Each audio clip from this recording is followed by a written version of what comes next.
All right, and we are live. Let me get this set up right here. All right. Yeah, no, Parker. Sharon Moore situation, fascinating one, to say the least.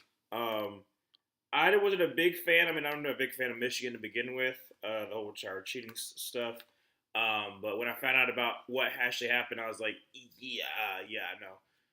The fact that people knew about it and then try to cover up, but then once, like I said, it was kind of obviously they just couldn't cover it up for long. They kind of just let it out, and they're like, all right, well, we're going a different direction. But yeah, I don't know what Michigan's going to end up doing. But you know what? It is what it is, and I hate it for his family. I really do. Manuel, well, I can't wait to be Luke for this game with just less hope.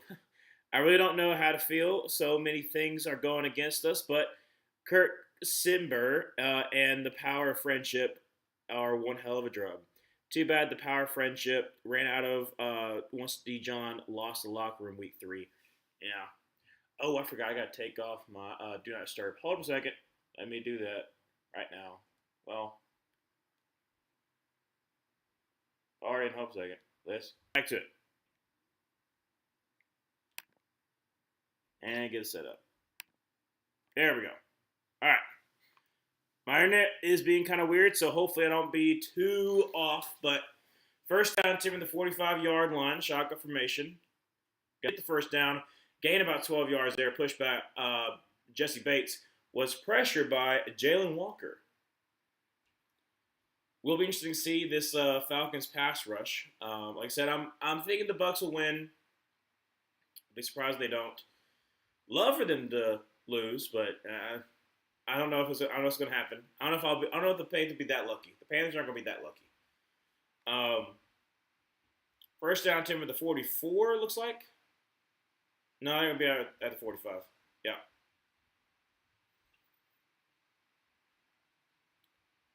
Going to be pistol formation. Throws to the right side, bad at the line, and it's almost picked off.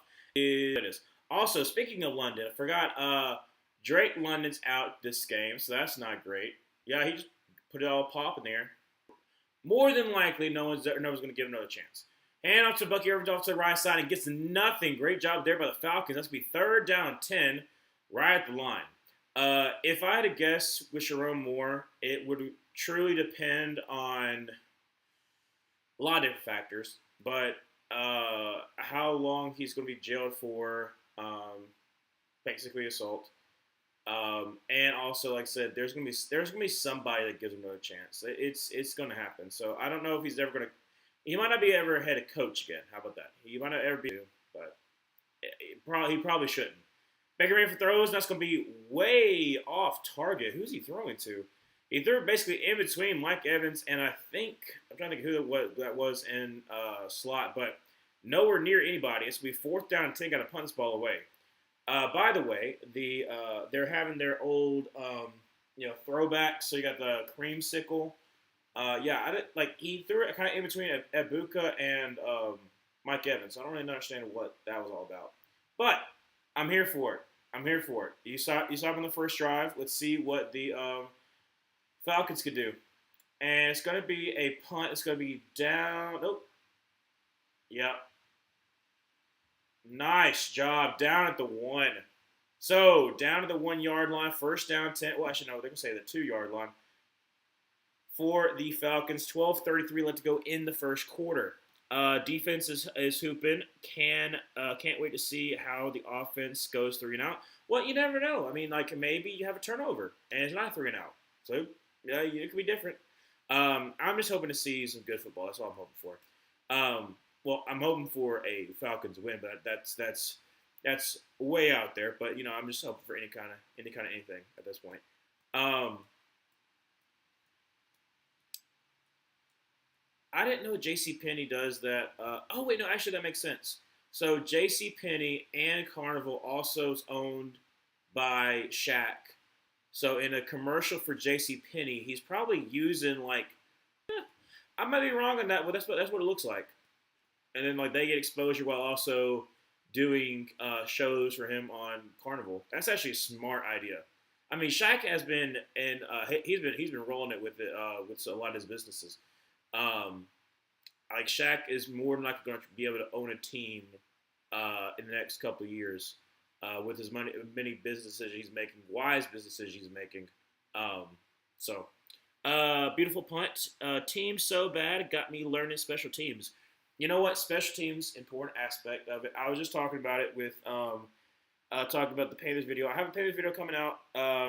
Should it come out either like I'm assuming halftime. Like I've got it like basically uploading right now. I filmed it about 30 minutes before. I ended filming about 30 minutes before starting the stream, and then my internet's been kind of weird, which is I'm hoping that everything's kind of coming up clearly, and so it's going to take it a little bit, unfortunately, because I just videoed off my phone and then just uploaded it from my phone. So it's basically what the other one was, but it's going to take up a little bit too much time. But it's easier to do that and try to send it to my laptop, have it download, and then go through the process for YouTube. So it's about the same. So that's really why I did that. But hey, we got a lot of people in here. Hello, hello, hello. Yeah. So it's three. I wish it was 3-0. It's 0-0. Just one drive by the Buccaneers across midfield, and they kind of stalled out for 4th down 10. So now, for some odd reason, why did it get moved up to the 6? Though, so it'll be 2nd down 10. That's odd. Like they downed at the 2, and then for some reason they're starting at the 6. I don't know if he play while he's hurt, and kind of screwed the Falcons season. Michael Penix takes over. Michael Penix starts season. Then he gets hurt for his 5th time here. Because last year those 2 games were amazing. Hopefully that'll be the same. 2nd down 9, going to be a handoff to Bijan Robinson. Going to cut back to the right 10, 15, and he's going to get the 1st down. Gain of 9 there. Bijan Robinson, 1st down for the Falcons. I am hoping and praying that Bijan has the game of his life, please. I said I'll probably be jumping for joy if we. Well, no, actually no. I'm be humble. But if the Falcons beat Sunday, if we win that game, then I'll be jumping for joy. But I'm not gonna do it too. I'm not gonna do it too early. 1st down 10. 2 tight ends set under center. Play action pass, and Kurt's going to throw across the middle, and it's going to be Kyle Pitts down at the 30-yard line. 1st down 10 for the Falcons. 11 minutes left to go in the 1st quarter. So they're actually doing something other than pistol. Good. Dude, I love these throwbacks are so freaking much. I really like the Falcons ones. I'm iffy on the creamsicle. I know a lot of people like the creamsicle. It just reminds me a lot of some of the other throwbacks. Oh, that's Jamel Dean. I think he got a little bit of a stinger there. That's not good. Targeted 102 times since allowing last touchdown. Jamel Dean, most in the NFL. I mean, him and Chris Davis made an amazing duo, and then they were an amazing duo at Kent Bay too. The Falcons ones, not a fan of the creamsicles. Exactly, like I said, the creamsicles is just like, I don't know. Like I said, I think it just reminds me too much of Tennessee. And I'm showing Jacob Parrish a couple of reps because Jamel Dean's going to be out. So 1st down 10 at the 30-yard line. Going to be handed to Bijan Robinson off to the right side. He's going to get down to the 34-yard line. Gain of 4 yards. 2nd down. Try to get the Buccaneers to do some turnovers because that's going to happen. It's going to happen. It's, like I said, pretty much guaranteed at this point. Like, it's going to happen. Yeah.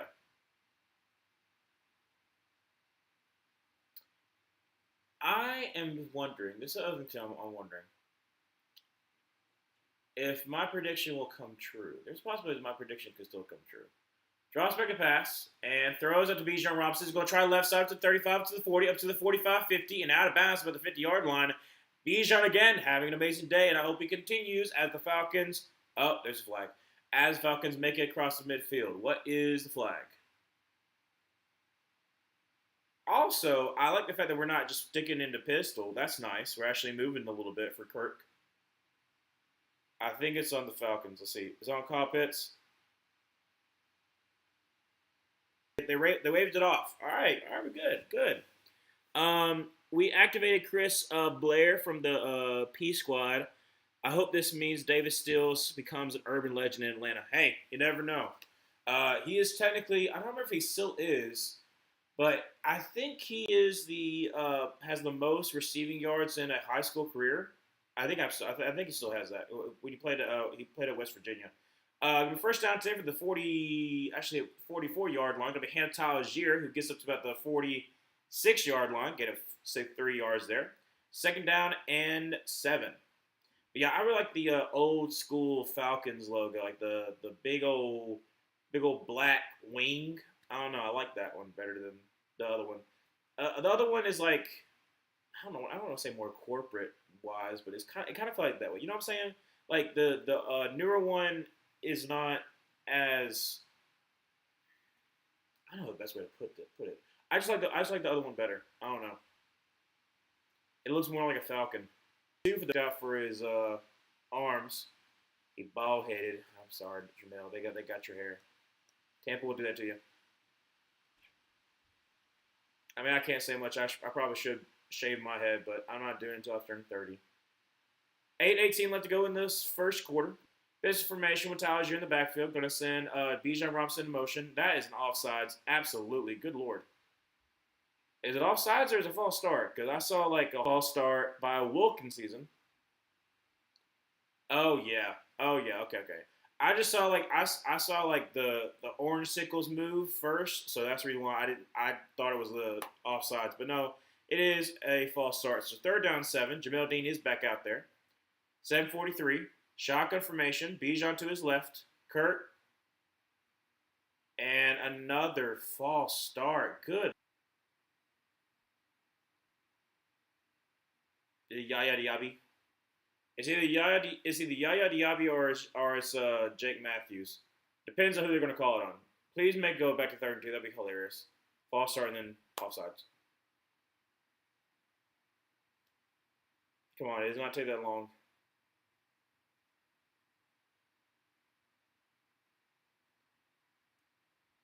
Oh, now they're going to say delay a game. What? Okay, well, let's delay a game. All right. The sideline ref like came in and he was saying that it was yeah, I don't know how he like was on the first quarter. We've had a whole entire almost like a minute go by. Sid Davis Mills in motion to the right. Drops back a pass. Kirk Cousins got time. Throws, and that's going to be Davis Mills. However, only got up to the 45-yard line. Gained about 3 yards. They're going to put this ball away. Dadgummit. Ah, man. It is wild, though, the fact that like the sideline judge is running on. He's motioning that it's going to be offsides. And then he got overruled, I'm guessing. But that's still wild, though. We activated Chris. Oh, no, I already answered that one. Watching the Falcons offense makes me sad. Well, okay, maybe right now, but I like the fact they're not just doing pistol. That's something they changed up, and like I said, they're getting Bijan Robinson more involved, and he's been doing pretty well. But unfortunately, like I say when you have penalties, and in a situation where Kirk Cousins just is not, but it's 0-0. Almost half the first quarter's gone by. Not really much has happened, but like I said, the Buccaneers have an easier end of the schedule. Obviously, like I said, they have the Falcons, and then they have the Dolphins, and they have both of us. They have us twice. We do not. I mean, obviously, we have the Saints, which obviously they have also beaten us, so that's not been great. 31 is a nice number for Atlanta. Xavier Watts, the place we were in sacks last year, the rank. We are this year on third down. Good times. Well, okay. Like I said, defensive line being like way up there in sacks, and a lot of its young players. That's very heartwarming. The fact that what's been basically your kryptonite since. Gosh, I mean, the last time you actually had a decent pass rush was 2016 when you had Vic Beasley had his, and then. You had Grady Jarrett, and also you had in pass rush situations you had Dwight Freeney. So that's the last time I can think of that. That's been almost 10 years. It sucks that you have to basically sacrifice that for a bad. It's still wild that Michael Jordan's still playing in the NFL. Michael Jordan, former guard for the Panthers, was awful. But it's going to be second down and 10. 6:18 left to go in the first quarter. Again, talking about the pass rush, they're getting after him. They are getting after him. So that is something that's to be pass rush not necessarily the best. So it makes sense. But Falcons, young defense, and going to be a hands to Buck. Everyone's going to try in the middle of the field. And he's going to get up to the 20 and carry some defenders up to the 23-yard line. And it's going to be third down and about, what? I'd say it's about like third down, about 3 or 4.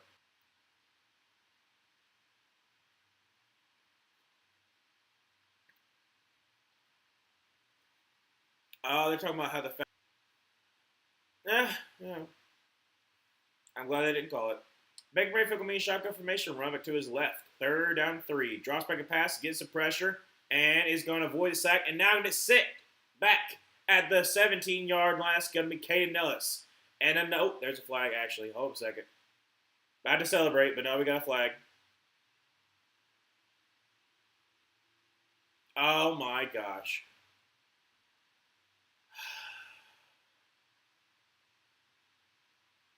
Okay, well, hold a second. I hate that. I absolutely hate that. So, Mike Evans goes straight into him and then goes like this, like helmet right here, goes like that, and then that's basically Terrell's trying to like, hold up a little bit. I don't like that at all. Gonna be a run by shot. I understand it's a flag. I just hate the fact that that's like the position. Basically, Mike Evans just runs into him, drag like size. Was gonna celebrate. Come on, Terrell, you better than this.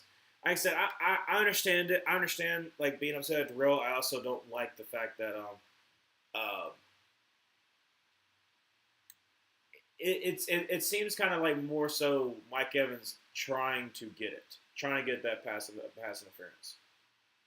So, my IQ is the one that was down, but he's up and walking.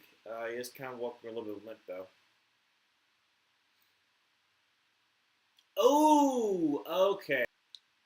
First down 10, the 49-yard line, 4:49 left to go the first quarter. Mike Hughes in his 8th season.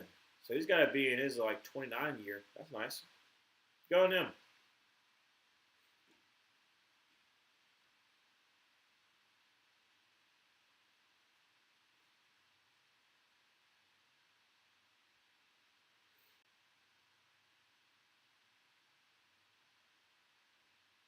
All right, so from the 49-yard line, under center, Bucky Irvin in the backfield.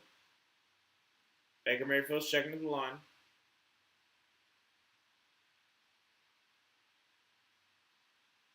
Going to be a hand to Bucky Irvin, who's going to get, maybe a yard. I think maybe gets, to midfield. So it'll be second down 8, second down 9, just spinning on the spot. 4:13 left to go in the first quarter.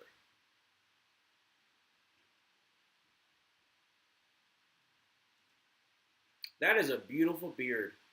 I mean, one Jeff Albert's got a pretty good one, but the one man behind him's got a beautiful beard. I'll call them people have a good beard. I got a decent one myself. I got to kind of trim it up a little bit, especially up around top and underneath the bottom a little bit. Second down 9 for the midfield. Gonna be shotgun formation with Bucky Irvin to his left. Mike Evans gonna be kind of spacing out up to the right. Baker Mayfield throws quickly, and that's gonna be caught by Mike Evans for a first down. Gain about 11 there. First down and 10. Dadgummit. Hello, education. How you doing? We having a good time. Right now it's 0-0, 3:30 left to go in the first quarter, but the Buccaneers have crossed midfield once again. Number 37 played a little bit off. Who is 37? I forgot. Is that Kobe Bryant? Yeah, it's Kobe Bryant. That's right. Jalen Walker spawning. Hey, I mean, Jalen Walker did get that pressure in that first 3 and out, so let's see if he can do anything. I'm hoping, like I said, I'm hoping for a strip sack. No, it's not going to happen. Drops back to pass and is going to take a deep shot, and it's going to be what? What? Baker. Who are you throwing to? He overthrew Ibuka, but 5 or 6 yards. Good Lord.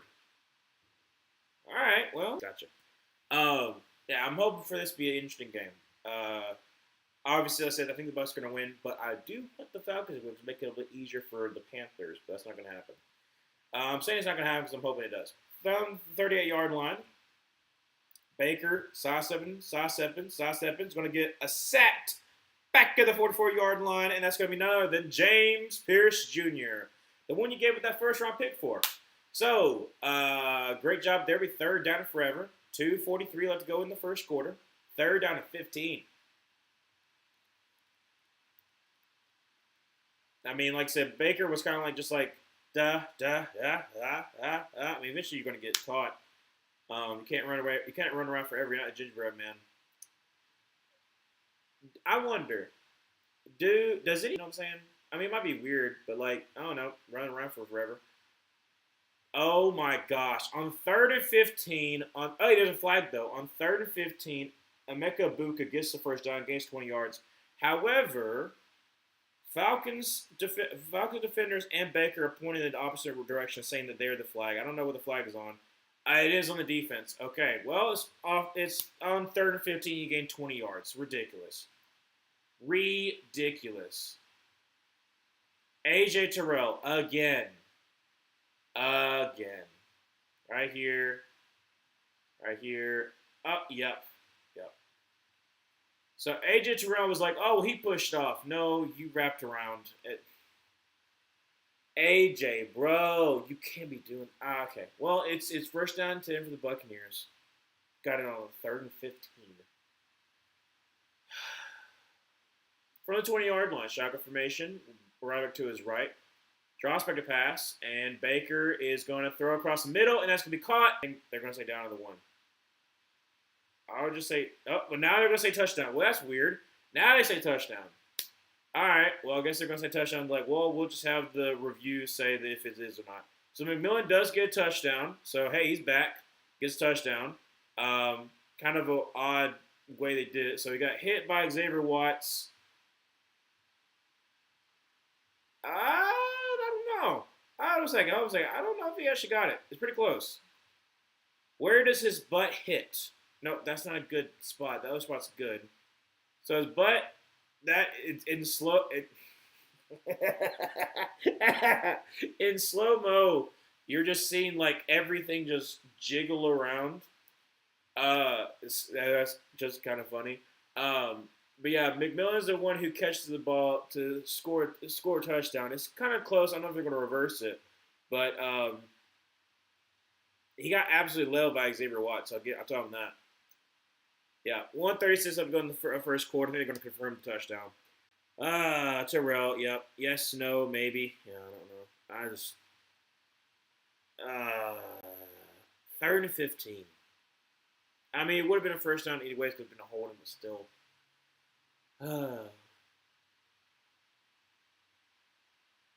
Wait, we're going to commercial break? Why are we going to commercial break? We haven't even kicked the extra point yet. We didn't kick. What? We didn't even kick. Why are we going to commercial break? We didn't even kick the extra point.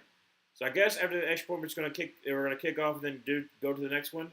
Please don't tell me. The one thing that I've hated that sometimes, I'm not going to call anybody out, but sometimes some broadcasts do, is you go to commercial break, you kick off, and then you go to commercial break. So hopefully we don't do that. I love Terrell so freaking much, but like, dude, you single-handedly bailed them out twice on this drive. Yeah. I mean, cause like that's like it 1 to 3rd and 15, which like granted, like he's the reason why like he was the one who was covering Emeka Buka, but Emeka Buka basically just like you held on to him and just kind of crossed around. The other one I picked, if we beat the Saints and the Falcons beat the Bucs, then all we gotta do is just win one of the Buccaneers games. All we gotta do is just win one. I don't want to have to rely on Miami to make it easier for us. Because sweeping an opponent is hard. I mean, we did the Falcons, but it's hard. It's hard to do. So, I don't know.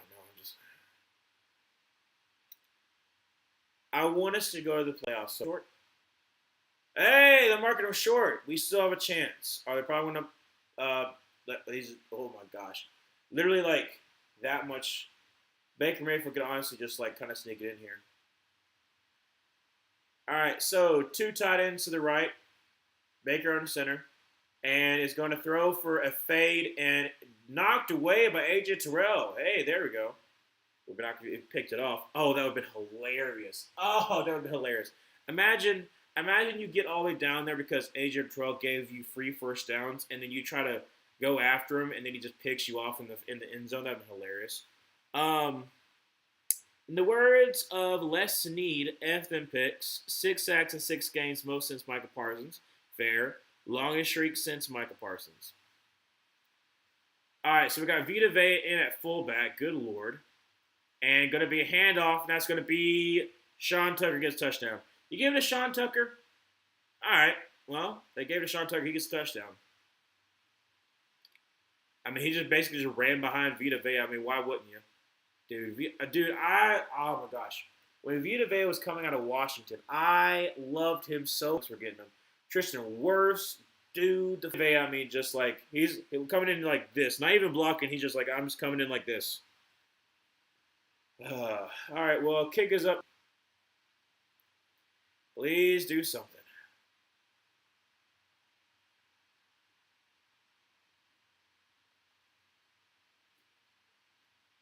Oh, that's good. I have made Baja Blast before. Just think about it. Like I said, Baja Blast right here. I have made it before because I couldn't find any hard to Taco Bell kind of only thing, and like it tastes like a Baja Blast. So that's what I did. And it tastes pretty good. I mean, if you like Blue Powerade and you like Mountain Dew and you like Baja Blast, it's close enough. So I don't know why I was thinking about it. After taking a nice little swig of some Baja Blast, after the first quarter, I'm probably going to get some sweet tea.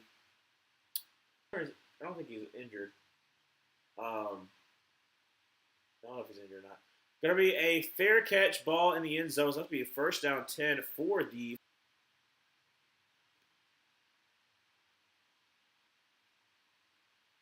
Deshaun Bijan Robinson right now. He said, just give it to him. He's been your whole entire offense. Just give it to him. Sean Tucker, football terrorist, stole the one good thing about the Bucs scoring, which would be Bucky scoring. I have him in fantasy. Yeah, I know. At the 1 yard line, no less. From the 35-yard line, under center, going to send Kyle Pitts in motion. Going to be almost a bunch formation to the left.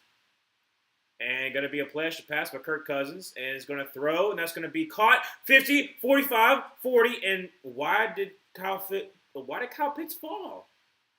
He literally tripped himself up and he fell down. But, I mean, he's at the 40-yard line, so we got some offense here. You sent Kyle Pitts in motion, and then he, let's see here. That's actually a pretty good throw by Kirk, and with pressure in his face, no less. But, yeah, I don't know how Kyle Pitts just fell. He literally just fell. Fantasy. Well, in my one of my fantasy leagues. Going to be handled to Bijan Robinson off to the left side, and he's going to cut up into about the 35-yard line. However, there is a flag. Probably going to be a hold. Probably going to be on the Falcons. Wait, is it? Hold a second. Has there been a single penalty on the Buccaneers yet? Holding on Jake Matthews. You did see that one. So it's not a hard one to see. Has the Buccaneers gotten a penalty yet? Yeah, I see it's right here. Like, right there. He's got all that right there. It's just dumb. All right, so first down and let's see if it depends on the spot. First down 20. Yep, no penalties yet for the Buccaneers. 4 for the Falcons. Interesting. From 37 seconds left on the first quarter from the 49-yard line, first down and 20. Going to have a tight end to his right. Bijan in the backfield, going to be in pistol. Going to be a handoff. Bijan Robinson, who's going to go up to the right side, up to the 45 and down about the 41-yard line. Nice gain there by 8 yards. Be second down and 12. 16 seconds left to go in the first quarter. Where we go? Lord help Hazel. We cannot stop beating ourselves, dude. Honestly, it's you can get explosive plays. So I can definitely help you out a little bit, but you can't keep on doing this. You can't keep on doing this to yourself. All right. I won't go just yet. So I got some Baja Blast to drink a little bit. So I'm drinking a little bit more.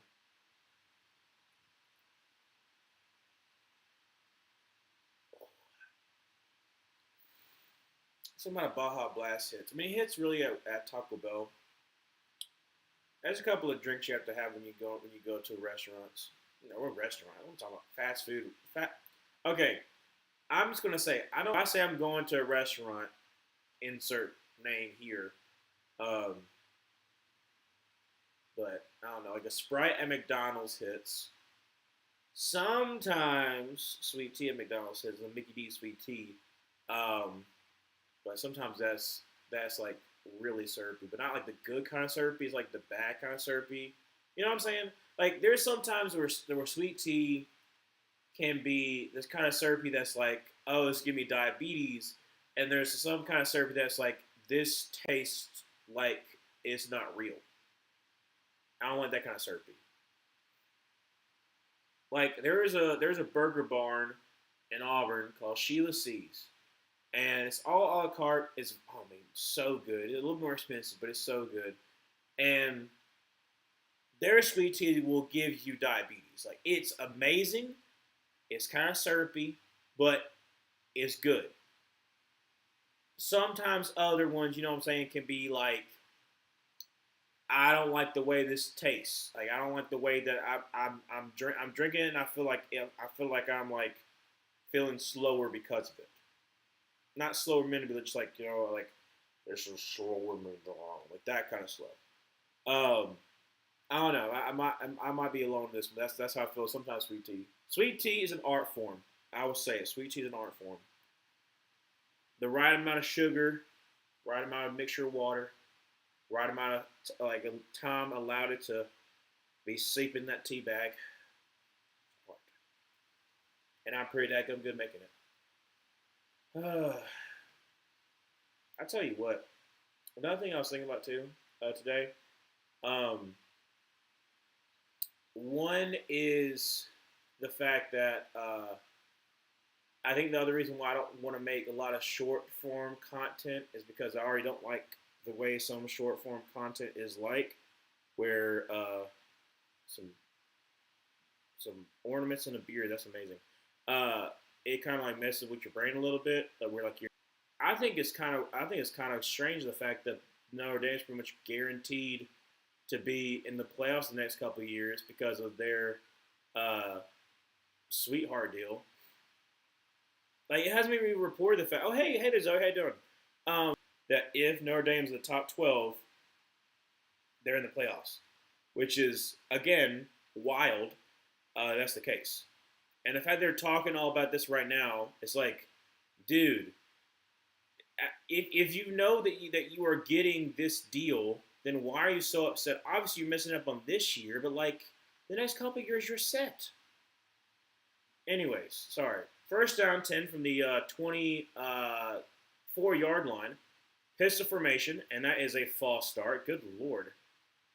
It cannot be that loud in Raymond James Stadium. I love Raymond James Stadium. It's a nice stadium. I've been there. Like I said, the Pirates was amazing. But this is the, third false start? Ridiculous, man. Ridiculous. It's been 14 drives since the last touchdown. That's left to go in the second quarter. 7-0. Buccaneers are up. From the 29. Pistol formation. Bijan behind him. Going to be hands on Bijan. He's going to try left side. He's going to get to the 25-yard line. Gain of 4 yards there. Second down and 11. And you know what it is? There's a flag. I wonder what it is. Is it the flag for the first time on the Buccaneers? Because Reed Morris looks happy.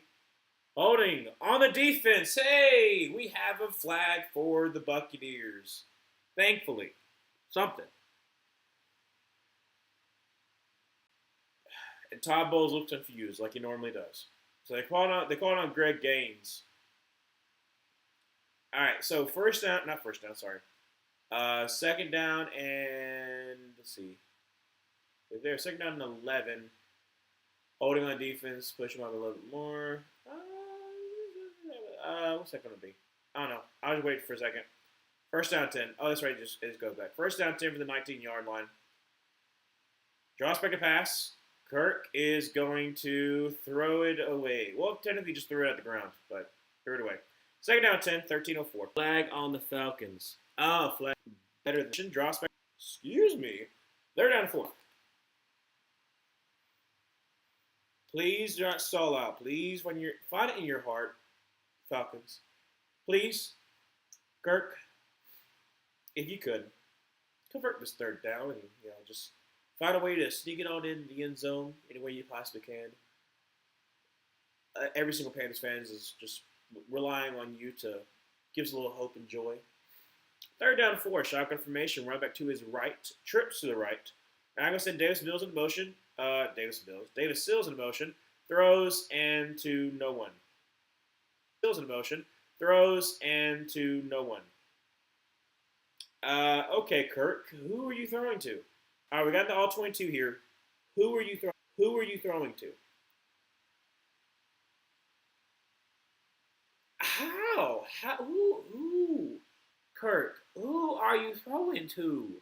Like, Bijan's got like 3 people around him. Who are you throwing to? All right, Zane Gonzalez, just get him on the board. How? 31-yard field goal attempt.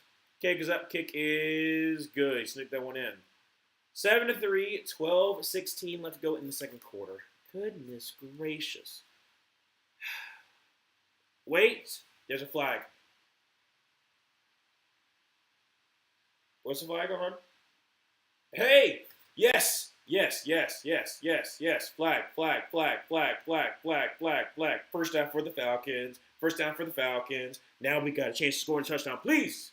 Okay, was he offsides? Was that what happened? He was offsides?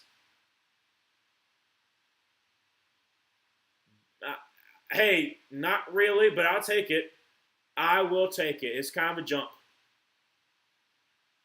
Hey, we'll take it. Falcons, a chance. Please, don't disappoint us. It'll be a very Kirk Cousins thing to do for an interception right here. First and goal. 12-16 left to go second quarter, so 7-0. The Falcons get another shot right here. Shotgun formation, running back to his left. It's entire in motion up to the left. Drops back a pass, and Kirk throws, and that's going to be Kyle Pitts for the score. And an extra point by Zane Gonzalez makes it a tie ball game. 12-11 left to go in the second quarter. And it is 7-6. That's all we needed. Was a little bit of penalties going on our way. And also got Kyle Pitts getting a touchdown. Let's go. Not my very competitive league, but I've been relying on Kyle. After all, who are we going to? Goodness gracious. After all, who are we to look gift horses in the mouth? I don't understand that reference there, Zoe. Is that a New Mexico thing? Gift horses? What is gift horses? Yeah, I don't know the gift horses. Gift horses. Is that like a white elephant thing?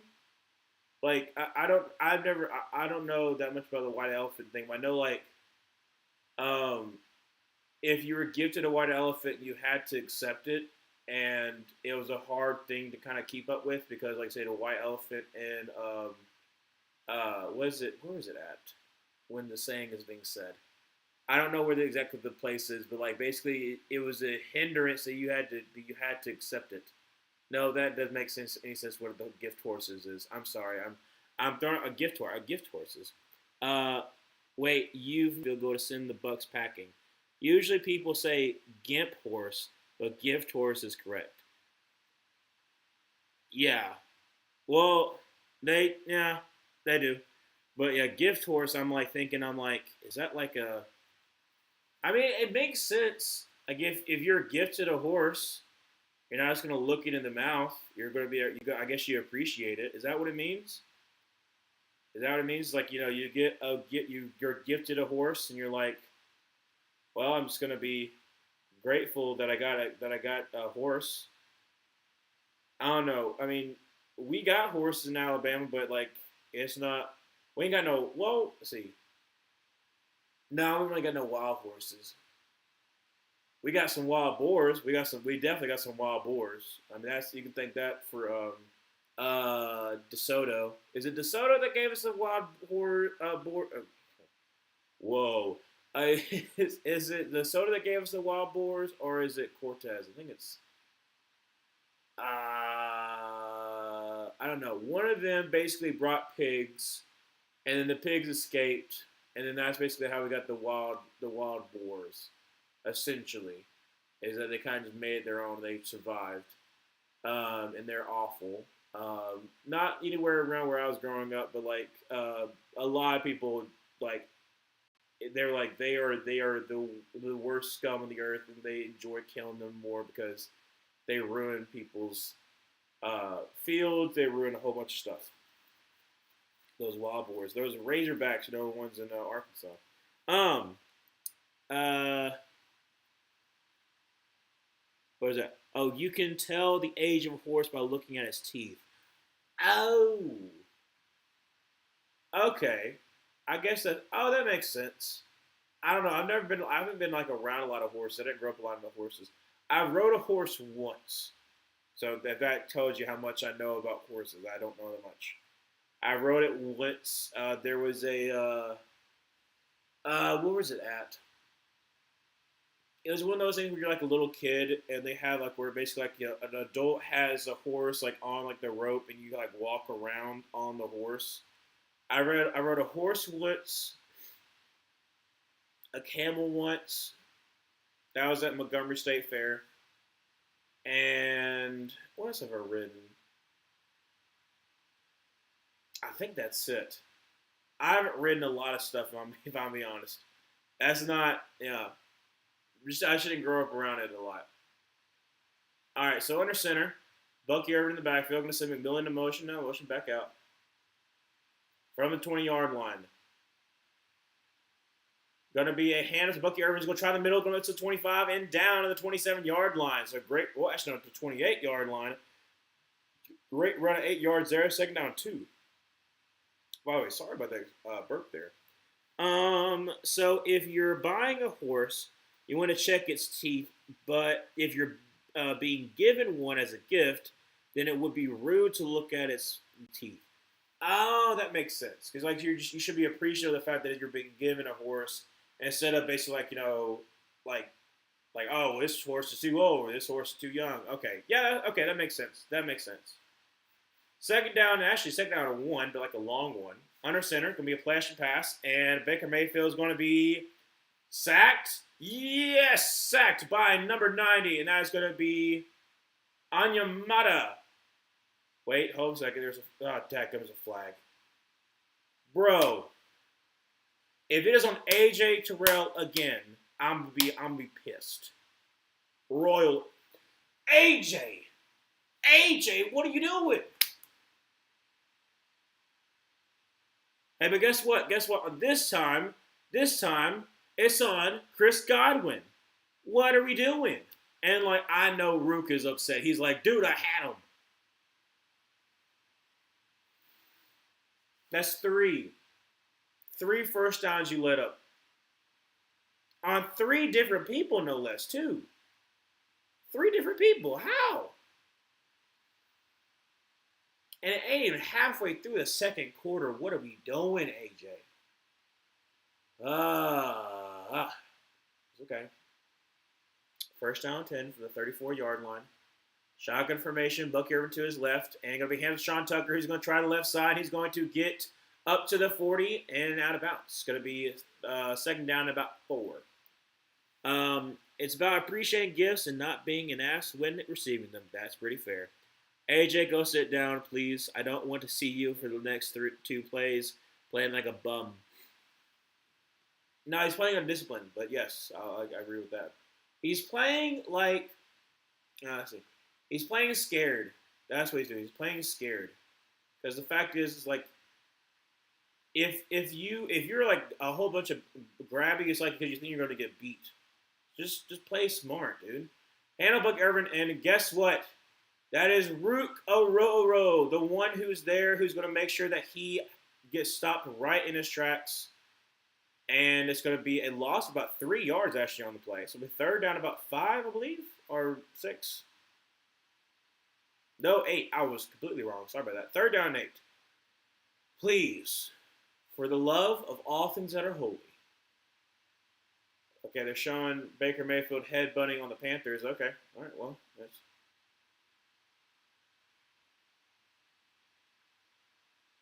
I don't know where this came from, but okay. Third down 8. Shotgun formation, bunch to the left, and going to drop back to pass. He's getting some pressure, and he's going to try to avoid the pressure. He's going to roll it to his right. He's going to throw in the run, and it's going to be incomplete. Oh, my Lord. Please don't be a flag. Please don't be a flag. It's not. Thank the Lord. Thank the Lord D. Alford did not get a flag. Now we got a flag. Oh, my gosh. No. No, no, no. Please, please don't be on the defense. And that was a man downfield. Okay. All right. Oh, my gosh. I was about to say, I was like, this is going to be another freaking flag on the defense to extend the drive. I was going to be ticked off.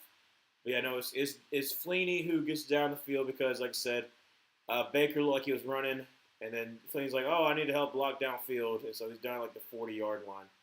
He got a little too ambitious. Fourth down, I got to put this ball away. 9:44, let's go second quarter. Oh, golly. All right.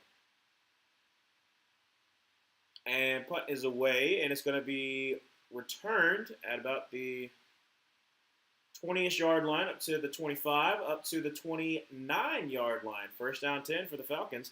With pushing and shoving going on. 9:35 to go second quarter. Still 7-7. Whew.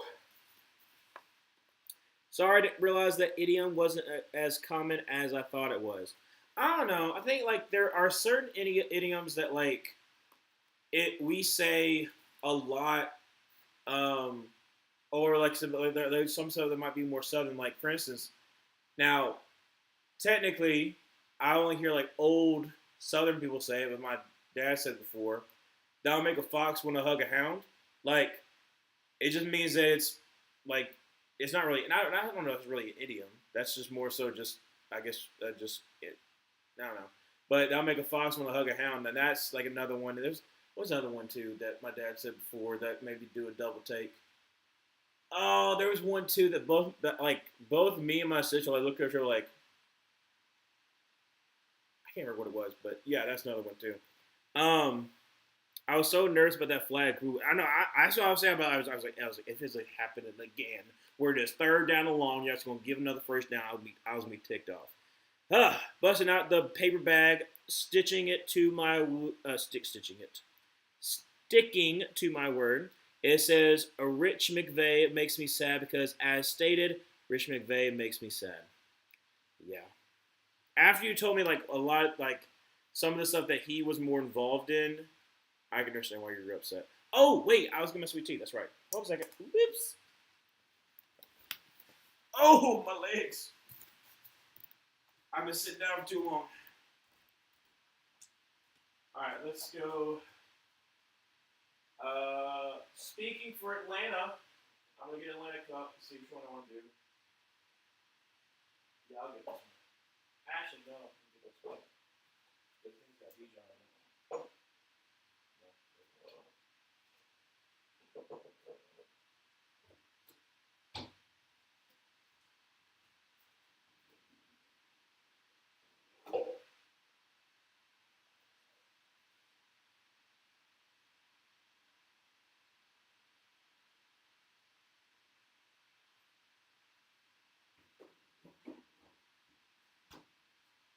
It's all there with you, Atlanta.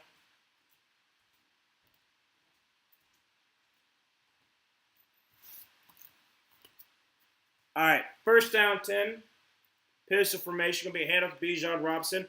Up the middle of the field, 35-40. Cuts out left side, 45-50. 45, cuts back inside. Out of bounds at the 40-yard line. First down 10. There's a flag. Do you want to guess what it is? A hold on the Falcons. Really? You're telling me that the Falcons held? You're telling me the Falcons are shooting themselves in the foot?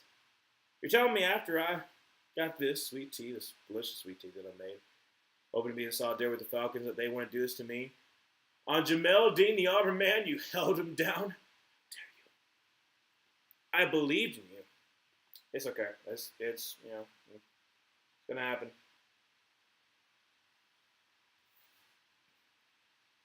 I just the sweet tea is good, but that penalty puts a bad taste in my mouth. First down and 11 from the 28-yard line. Under center, going to be that's a false start. Oh my gosh, Falcons, stop! Let it stop. It's a false start. It cannot be that loud in Raymond James Stadium. It can't.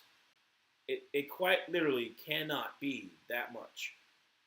This is ridiculous. This is ridiculous. It's ridiculous.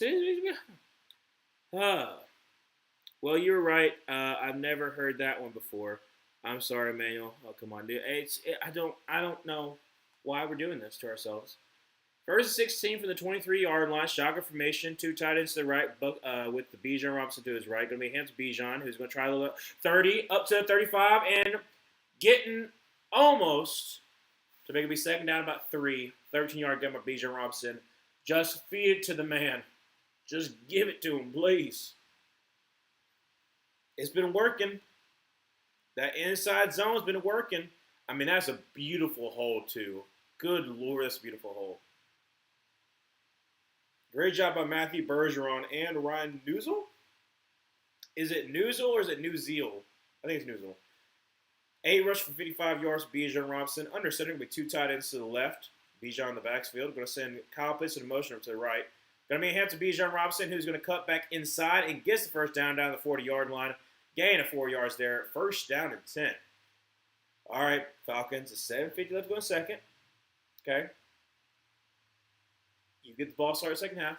Just find it in your heart to find your way getting a score. Any kind of score. I'll take a score. Just any kind of score. And drain the clock.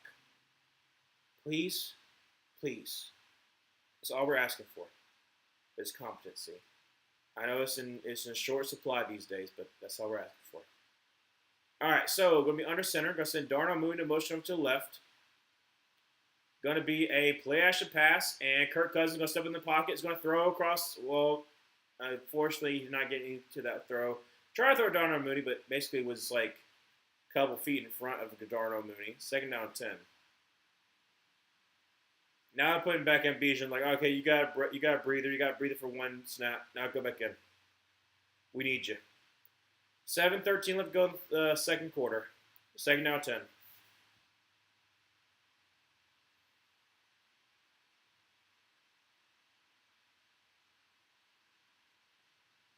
Draws back a pass. And is going to throw to the right side. And that's going to be Bijan. Is there any way that he caught that ball? Holy crap. Bijan Robinson, you are an amazing player. Please, are they going to say, I think they're going to say it's a catch. That's incredible. How in the world did he catch that ball? 7:06 left to go in the second quarter. Holy crap. On Jacob Parrish. One hands it. One, I don't know. I don't think he, actually, no. Actually, no. Pass incomplete. Yeah, no. That's yeah. Yeah, no. Okay. I'm about to be an amazing grab. Third down 10. Goodness gracious. I'm going to tell my parents off for deciding to raise a family in Georgia. So selfish of them. Well, you could have always picked, you could pick no. You could pick the Panthers, but no. You could be a Detroit Lions fan because technically, no, Stafford was already out away from the Detroit Lions. Anyways, you could have picked somebody else. Third down 10, shotgun formation, another flag. Oh my gosh, why? Why? Just why? What are we doing? Holy crap, it's on the Falcons again. This is ridiculous. What are we doing? What are we doing? What? Like, it is not even the end of the first half. Oh my gosh, this is ridiculous. Why? Why? Why? I don't understand why. Just why? Third and 15. It is 9 penalties for 55 yards. 9. Good Lord, this man. 7:08 left to go in the second quarter. Kurt drops back a pass. Dump is off to Kyle Pitts up to the 40 and up to about the 45. I got to like the 47. That's about it. So it's going to be 4th down and like 3. Got to punt this ball away. It's ridiculous. This is ridiculous. Why are we doing this?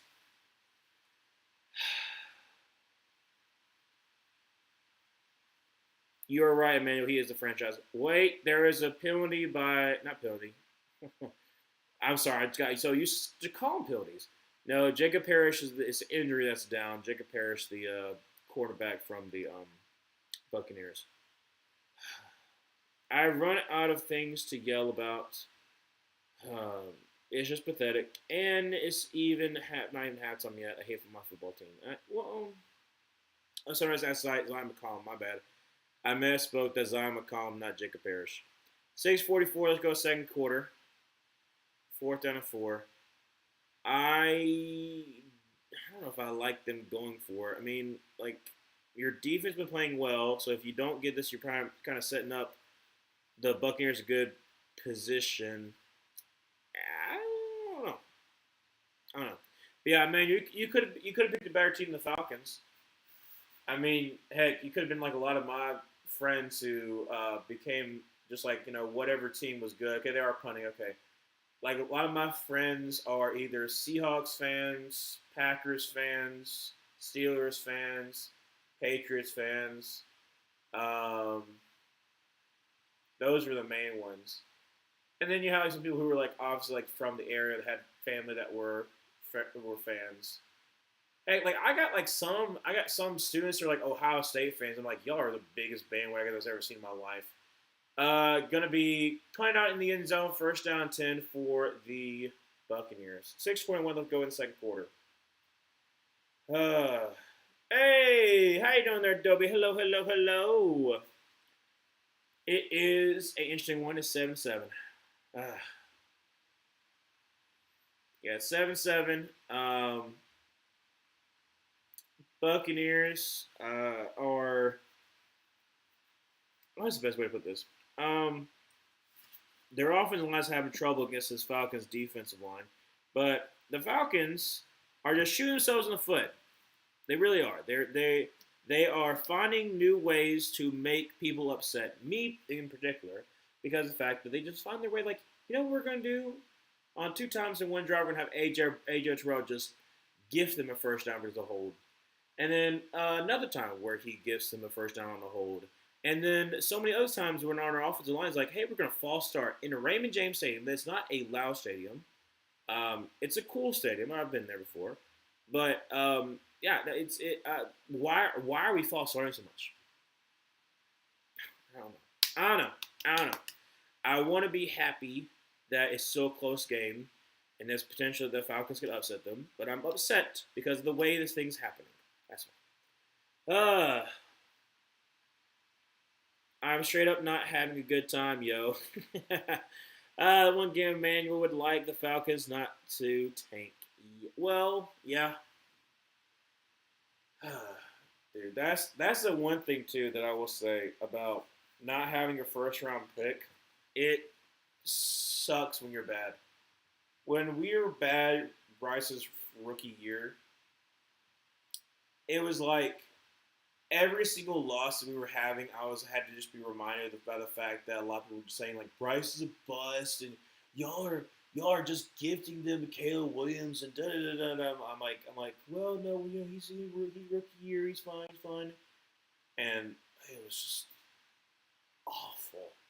awful. And then, like I said, we were like the 33rd pick. We're like, well, we can trade back up in the 1st round. We ended up doing so, but I just... Woo! It's not fun. Not fun at all. Really? The Buccaneers are having a prime original series. 50 years of Buccaneers football. Raise the flags. Well, for a good portion of those 50 years was pretty awful, so it'll be interesting to see. On the 20-yard line, Baker Mayfield's going to get pressure. He's going to try to dump it off, but unfortunately, he is behind Bucky Irvin. It's going to be 2nd down 10. Again, the Falcons' pass rush is getting after him. It is interesting to see, to say the least. Let's see here. Oh, Heather Parker, is Michigan Wolverines still playing Texas Bowl after they fired Jerome Moore? As I recall, unless something has changed as of recently, they are. They have already prompted a interim. I can't remember the guy's name, but I think that Michigan still is playing Texas. Going to be a screen pass. Let's be to Chris Godwin. He gets like maybe 4, so it'll be 3rd down 6. Fine, and in your hearts, Falcons get a stop, please. Wait, I completely forgot that y'all didn't have the 2024 first. I can now retort those annoying Panthers fans, not you, that keep taunting me online. Yes, you can. And they will say, well, we got Bryce, y'all got JPJ, and that's what they're going to say. So I'm prompting you for what they're going to say. From the knowledge of a Panthers fan, that's what they're going to say. They're going to deflect. 3rd down 6, shotgun formation, draws back to pass, and throws to the right side, and is caught by Mike Evans. 1st down 10. Did he just do it? Wait, hold on. Did you just do Soldier Boy? Did he just do a Soldier Boy? Oh, Mike. All right. All right, Mike. Trying to other people who've also liked it. I mean, technically, you could really clown the, not really clown the Colts, but a little bit, because right now they don't have their 1st-round pick. And their season kind of going to free fall, and they're hiring, they're getting Phillip Rivers, so that should be interesting. 1st down 10 with 36-yard line, under center, with Bucky Irvin in the backfield. No, it's not Bucky, it's Rashad White in the backfield. Going to be a flash pass, and Baker throws, and that's going to be low, but still caught by Emeka Egbuka up to the 40 to the 45, and laid out by A.J. Terrell. Still got a 1st down, though, for 12 yards. 4:53 left to go in 2nd quarter. Good Lord. Emmanuel Soto said that he was going to rip on the Falcons, calling them the Falcons. That sounds so stupid. He's a Saints fan, so I imagine that's a good approved right there. Yeah. Falcons is, I think that's dumb. That's a dumb one. That's like saying the Panthers. Actually, no, the Panthers will be nice. Throw, that's going to be to McMillan, and that's going to be a gain. They're targeting Kobe Bryant. Good Lord. 1st down 10. The Panthers, actually, that's nice. The Panthers. And there's Zion McCollum going into the locker room. So it'll be 1st down 10 at the 20. I don't see, where is that? 27? No, he wasn't that far. Actually, no, he probably wasn't that far. No, it's like a 33. Come on, Falcons. Falcons, please, don't do this to me. Don't make me cheer for you. It feels weird doing so. And then gonna be a handoff, and oh my gosh, Buck Irvin got absolutely lit up by Caden Ellis. That's again a 1 yard there, 2nd down and 9. Good night. Almost like a clothesline. Where are they at? Where was it? Oh. I tend to find documentaries about bad teams more interesting than ones about really good teams. It's fair. Absolutely, Emmanuel, no reason to let them dig the knife in further. Secret Base has so many good ones about bad teams. Yes, they're one of the few channels that does great documentaries, whether it's a good or bad team. I mean, sometimes, like I said, the bad teams are, oh my gosh! Mike Evans tries to go for a ball, they're targeting Kobe Bryant. Kobe Bryant had enough. He's like, all right, well, I'm going to submarine him. And, Mike Evans just, okay, he's up here, and then backbreaker. WWE, ready? Hold a second. Jump ball. Kobe's like, I'm going to take them legs out, and gets folded. You love to see it. This is NFC South football right here. I mean, literally, knee to mouth. That's what Mike Evans was, knee to mouth. This knee right here, mouth. Crazy, crazy work. Um, ba ba ba ba. Like, don't make good video for good teams, and then they'll make documentary series for the bad ones. Yeah, I want to make. I mean, there's a couple of videos I want to make. Some of them are about teams that don't get talked about enough. Like, I really, really want to make a video talking about the 1995 Chargers because nobody talks about them. And the fact is, the 1995 Chargers made it all the way to the Super Bowl. Yeah, they got blown by the 49ers, but still. And they don't get talked about at all. At all. And so I would like to talk about them. There's been people talk about the 1999 Titans, but that's another one, too, that doesn't get talked about enough. I mean, talk about, like, the miracle, the miracle, but, like, I don't talk about that much. And, like, the 1 yard short. We don't talk about the actual, like, season or the 1990 season as a whole. Baker Mayfield trying to scramble around, and he's going to get sacked. Well, not technically sacked. He gets like a yard. On 3rd down 9, 4th down 8, got kicked this field goal, 2:40 left to go in the second quarter.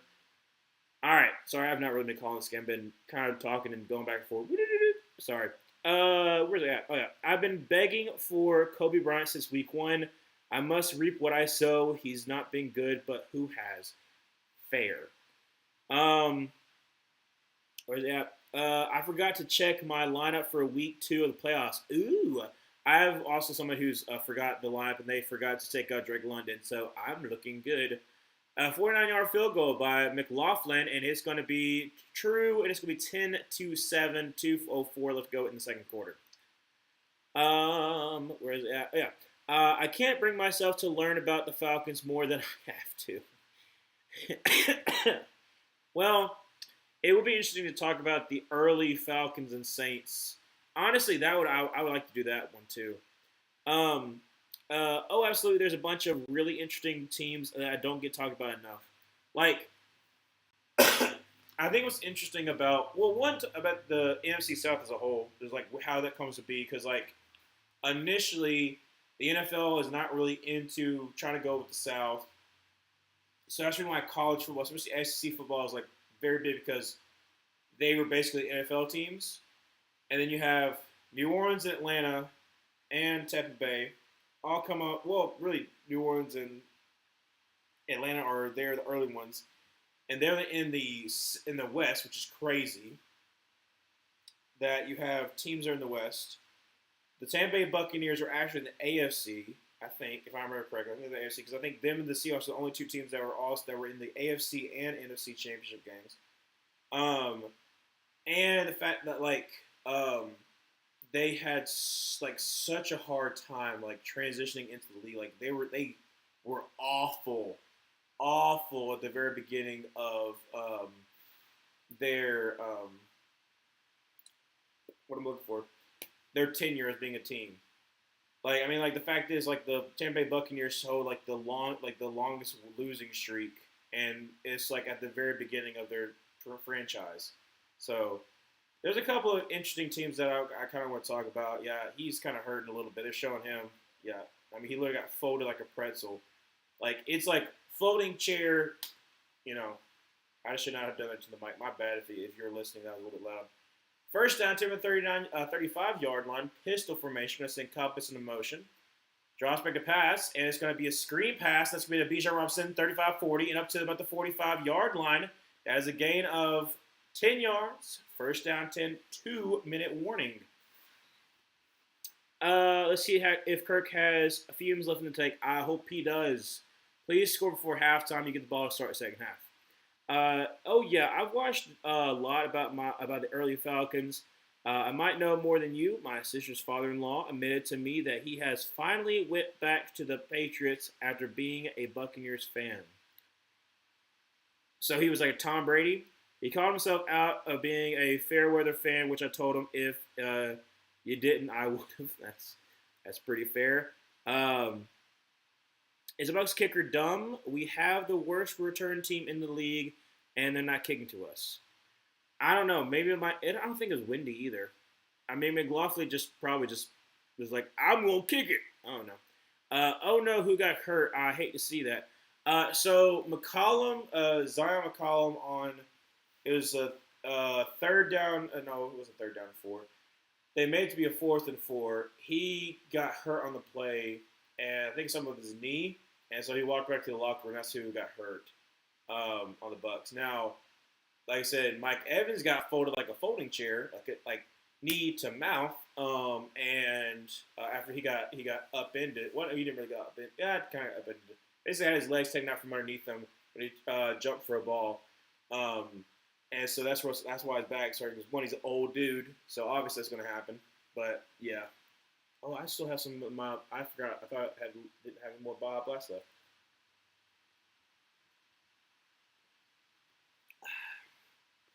Baja Blast. I've talked about the Baja Blast girl, right? I think I have. Um, this video is from. Oh, when was that? When was the vigil? Shoot. It had to be when both me and my sister were in high school. So think back. This is like 2016, 2015, 2016, and um, this is in Montgomery, Alabama. I believe it's Montgomery, Alabama. There was a Taco Bell that was shutting down, and a whole bunch of high schoolers and college kids came to the Taco Bell and had a vigil. Again, crazy. Had a vigil for the Taco Bell that was shutting down. Talking about all the memories that they had, and this one lady, this one girl, is talking about Baja Blast, and she started singing Baja Blast, and then she goes like the third one. She goes high. And so me and my sister like reference that all the time. We think about Baja Blast because that's in our mind. If you want to look it up, just look up Baja Blast, like Montgomery Vigil or something like that. And you'll probably find it. But I think about that a lot. Whenever I drink a Baja Blast, what I think about is singing about Baja Blast. All right, first down 10. After that run, I mean second down inches. From the 47-yard line. Shotgun formation, Bijan Robinson to his left. Kirk throws to the right side, and it's going to be caught in strides. Kyle Pitts up to the 20 and upended again. Good Lord. Up to the 17-yard line. First down 10. 1:20 left to go second quarter, and the Falcons are in scoring a range. Thank you so much for being competent sometimes. Sometimes. And Kyle Pitts is having an amazing day. Amazing day. Pats the Bucs, I throw up immediately. Absolutely shameless. Hate to see it. That's pretty fair. He loved himself some Tom Brady. That makes sense. And when he left, he followed with him and stuck it out with the Bucs until this year. That makes sense. There are some people who are like much more like follow just one player kind of person. Kirk throws to the right side, and it is Kyle Pitts with his second touchdown of the day. Look at him. Ooh, I am loving it. I just realized it kind of busted off a little bit, but that's a touchdown. Second one of the day to Kyle Pitts, and the Falcons are up 13-10 right now with 38 seconds left to go in the second quarter, and we are looking pretty pleased. Hercules, please, Falcons, just hold on to this lead if you possibly can. You got a whole another quarter. You get to start second half with the ball. Please let it happen. Please, pretty please. And I say this right now, knowing good and well the Falcons could help us out, and then we could absolutely crap the bag. That's what the Panthers do. But I'm just happy. I'm sorry I burped in that microphone. Whew, goodness. Where's it at? Oh, I get liking Tom Brady, but jumping teams multiple times? I get it once, whatever. I'm not your dad. Twice, I refuse to acknowledge your presence. Ooh. So many penalties so far. TD, yes, there have been a lot of penalties there in education. Too many, if I say so myself. And a lot of dumb ones. Like, there are some penalties you're like, okay. But it's like, no. It's like, no, you, like, why? Like, why? It's just, goodness. Do I like, ooh, I gotta look that up, Parker. I'm gonna be honest. You said Biff Poggy? Is it Poggy or is it Poggy? Biff. I'm sorry. Anytime I see Biff, I gotta think of Back to the Future. Not a big Back to the Future fan, The coach. Oh, so he's the guy. Oh, okay. Okay, yeah. I don't know much about him. Apparently, he was a head coach for the Charlotte Hornets. Who, yeah, I don't know much about Biff Pog. If I'm being honest, there, Parker. Um, maybe he's good, but I think more so Michigan's like, okay, he's gonna be the head coach for like the bowl practices, in the bowl game, and then we'll hopefully by December 15th they'll have their next head coach. The reason why I'm saying December 15th is because that's when Jesse Minter's 1 year, was it 1 year? It's when he's technically allowed to be back on Michigan premises. I think it might be Jesse Minter. I think it might be Jesse Minter going to Michigan. I don't know because I don't know who else they'll try to get. For the first time since the Panthers game, I brought out the extra Falcons merch. Oh, the hat and foam finger were bad luck, so they get thrown into the closet with shame and anger until next year. Well, at the very least, he went from being a Patriots fan to a Buccaneers fan strictly because of Tom Brady, and then he went back to the Patriots. That's allowed since he's originally from Maine. See, that makes sense. Like I said, my uncle is from Maine as well. Speaking of uncles, mine's actually from Maine as well. So he's a Patriots fan, but he was like kind of a Patriots fan. It was around like, see, when did he start dating my aunt? Like late 90s, like 96, 97. And then we also made him a Auburn fan. He's also a Florida fan because he graduated from Florida. So he is a Auburn, Florida fan. He tried to convert me to a Florida fan, and he took me to LSU versus Florida 2010 and got me in the bowl tickets. Like he was like trying to push me, trying to make me a Florida fan too. And I was like, nah, I'm an Auburn fan because this is 2010, so Auburn's going to the national championship game. So yeah, I did not waver. Little tidbit about my life. From the 26-yard line, Baker Mayfield double pumps, is going to scramble around, throw across the middle, and it's going to be popped up, almost picked off by Devon Diablo, and it's going to be second down 10, 25 seconds left to go second quarter, and that was almost a very costly pick. What was I at? Oh, Emmanuel, I have Pitt starting in one league, rotting on the bench in another. Why did I leave Tyler Warren in? 29 points at least in the playoffs. Woo! Love to see it. What's in the water in Michigan? Did you hear about what? Oh, yes. Mel Tucker at Michigan State. And then also you got Jerome Moore. I don't know. It is weird. It is weird to say the least. I don't understand what's going on. Baker Mayfield throws, and that's going to be out of bounds. Try to get to Mike Evans. And third down 10, 21 seconds. And the Falcons have all three timeouts too. There's a flag, though. Okay. What's the flag? It's you know, it was thrown out of bounds. Face mask on the defense. First down 10. Good Lord. Come on. Stop being stupid. It's okay. It's all right. It's all right. If I win this week, I gain the right to get blown out by a second place. Oh, well, that's fair. My sister's father-in-law has been a Patriots fan for almost his whole life. He told me about how he won a bet on Super Bowl 20 where he got the correct score of one of those squares. One of those squares. Squares. I don't know enough about gambling, so squares, I'm guessing, like, I don't know. I couldn't tell you. Baker throws a deep ball wide open. Why is he wide open? Mike Evans was just streaking down. Why is he so wide open? 13 seconds left to go, and the time was called by the Buccaneers. Y'all are so stupid sometimes. Why? I hate rooting for a rival because then I get mad because I'm rooting for you. I'm mad because oh my gosh, Kobe Bryant, what are you doing? Slipping and sliding. It is not a water park. Why are we slipping and sliding everywhere? Goodness gracious.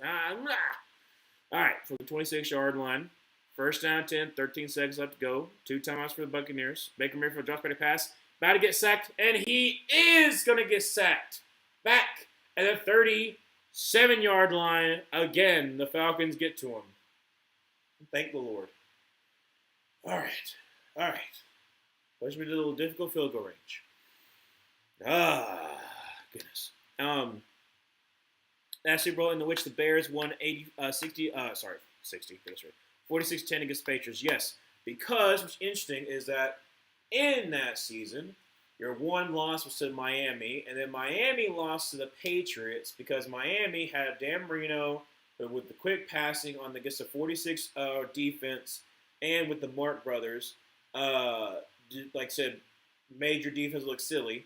And so it's not lucky, but it'd been a better matchup if the Bears had to go up against the Dolphins again. Um, Hello there, Daniel. How you doing? How you doing? The squares are where you randomly grab numbers out of a hat, and you pick two scores, and that's your score that you have to hope that the Super Bowl ends in. Really interesting. Like I said, I've never. I mean, the only gamble I've done is I went to Vegas and I did slots, and I won money. So, whoop whoop. But that's the only gambling I've ever done. I'm not a gambler, so when you said squares, I'm like, I had no idea. It was gone. Over playing 5 yards off soft zone. Yeah. Well, hey. For the most part, it's been working. But I mean, you've been just really extending drives because of dumb execution. Baker Mayfield shotgun formation with Bucky Irvin. No, actually, Rashad right to his right. 7 seconds. Drops back a pass, and Baker Mayfield's taking too long, and he's got to throw it down the ground. He was like, all right, now open. Crap. Let's just throw it to the ground. 3 seconds. So it'd be a long field goal. Chase McLaughlin. If you could, please miss it. Signed, every Panthers fan's alive. I can say it's not the end, but it definitely will be easier because of the Falcons on their first drive can go down and take and score a touchdown. What? Be amazing. All right, so 52-yard field goal, lined up right down the center. And kick is up. The kick is good. So 14-13, gonna go in halftime. Falcons are up by 1. They do get the ball started second half.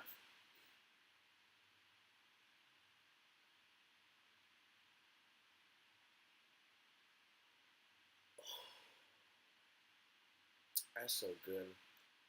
I keep on talking about it a lot, but I make some good sweet tea. That gone, man. That's amazing. Woo! Anyways, Kyle Pitts having an amazing day. Bijan being very involved, being very nice as well.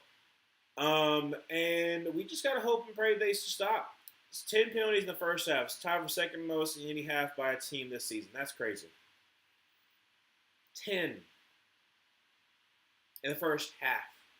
And most of it is by either holding or it's false starts. It's like the same exact stuff each and every time. It's like, why are we doing it? Why? It's frustrating. It's very frustrating. Very much so. I forgot to put Bucky Irvin on the bench because I typically don't like to play players on Thursday night. Well, Bucky did get kind of shafted a little because Sean Tucker was it was a throw to McMillan who got popped by Xavier Watts, and it was down like the half-yard line. They're like, first play, like, let's throw a fade to Mike Evans. That didn't work. So, like, okay, let's bring in Vita Vea and just give it to Sean Tucker. And Sean Tucker got from like half a yard out. So, I didn't care how the Falcons got the ball out of halftime. But what I do know is that sorry. I was saying dog brain a little bit. I mean, it's not like Arthur Blank is, just a loyal guy. I don't know. Look, here's the thing. And this is a big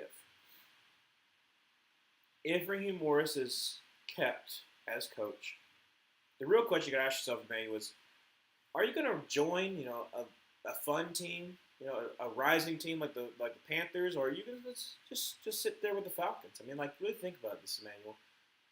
When it comes down to nitty-gritty, what is loyalty? Do we be loyal to a fan base that, can't really find itself to be any kind of successful? Do you want to be limited to the fact that your head coach will never be as good looking as Dave Canales? Just someone you can really root for, or maybe just competency.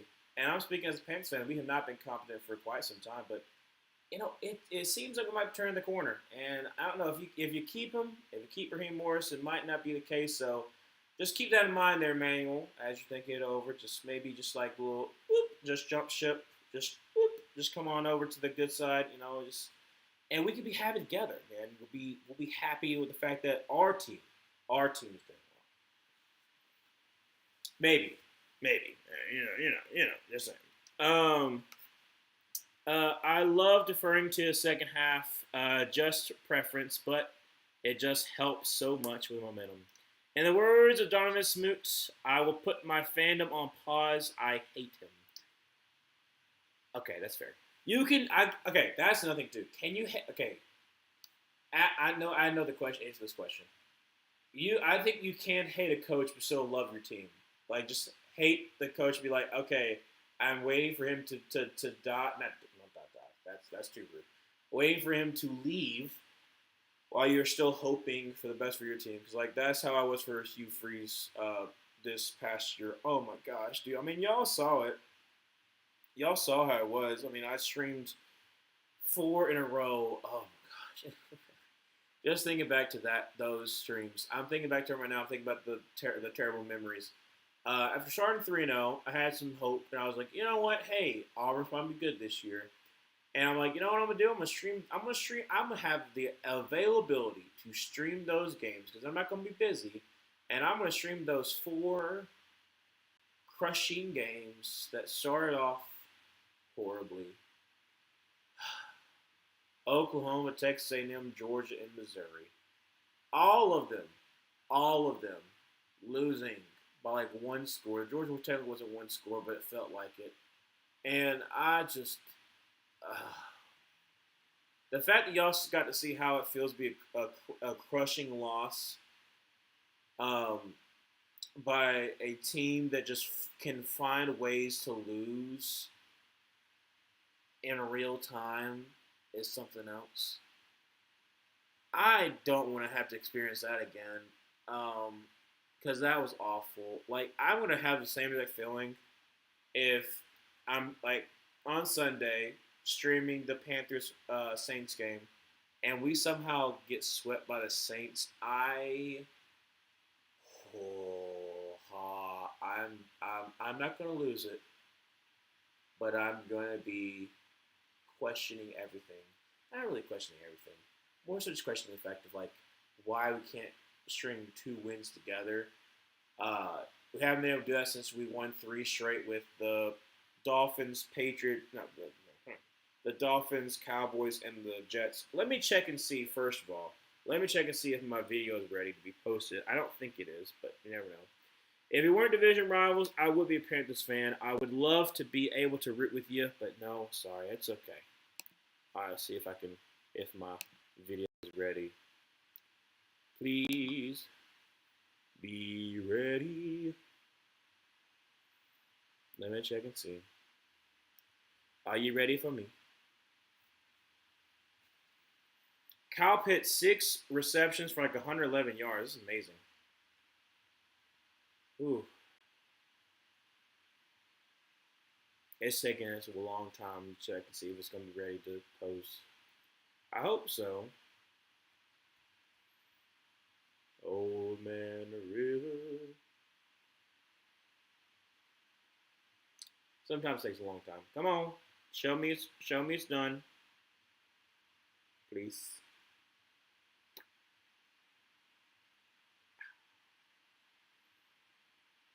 Still pending. Goodness gracious. 20%? 20%. Really? After an hour is still uploading 20%.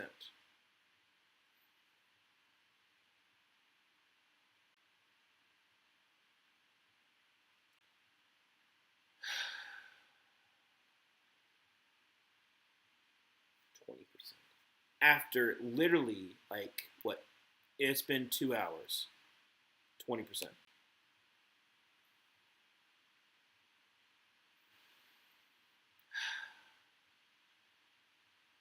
It's okay. It'll be uploaded eventually.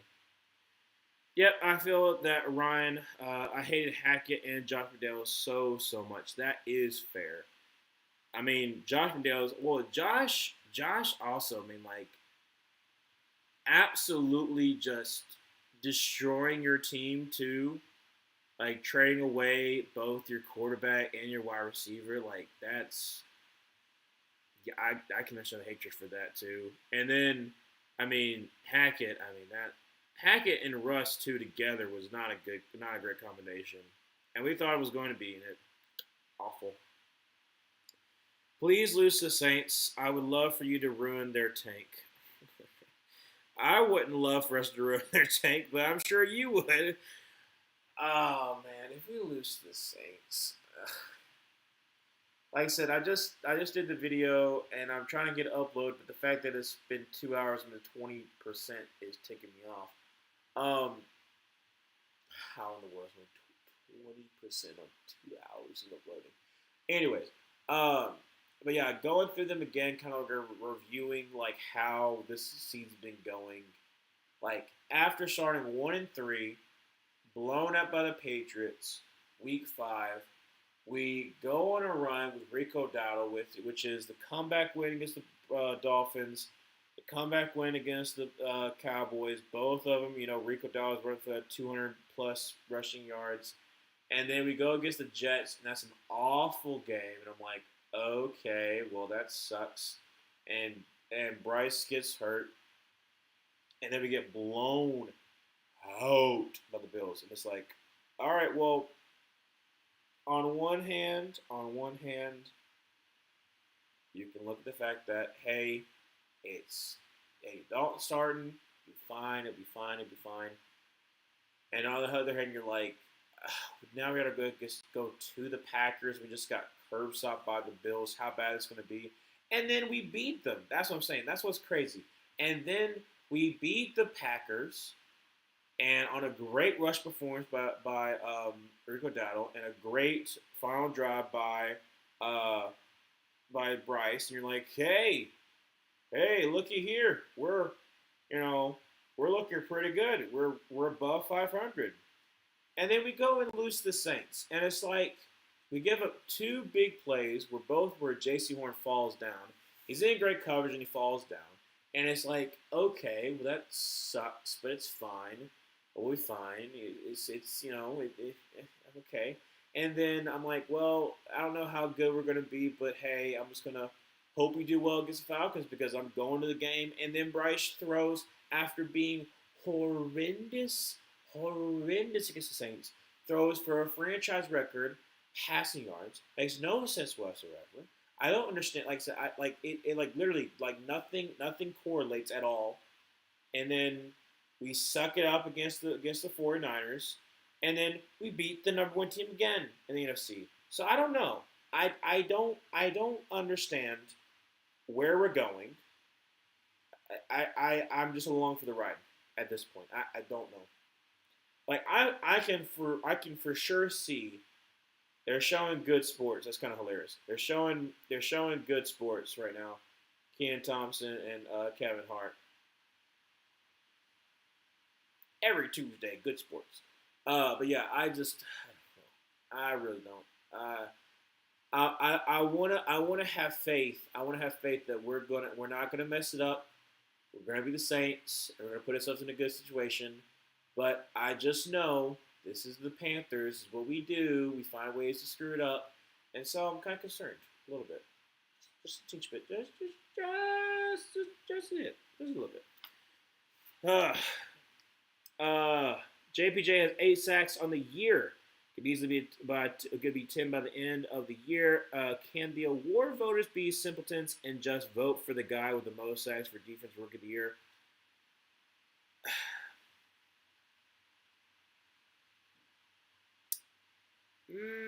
Yeah, probably not. Unfortunately, I hated him so much. I genuinely felt bad for Raiders fans when they hired him.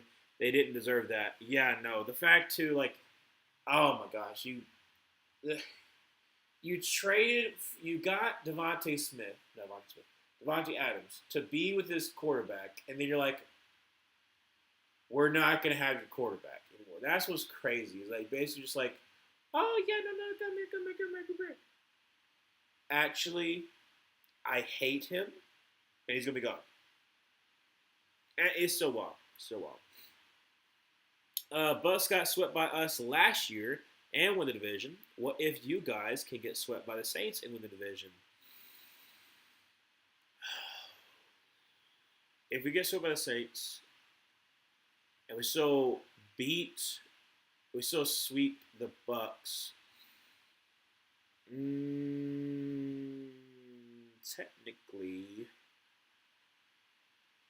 Technically, we would be still leading the division. So yeah, I would hate that, but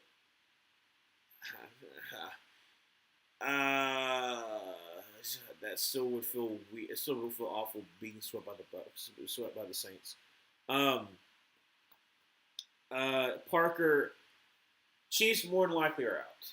Chiefs would have to win out and get some help because the Chiefs have some tiebreakers.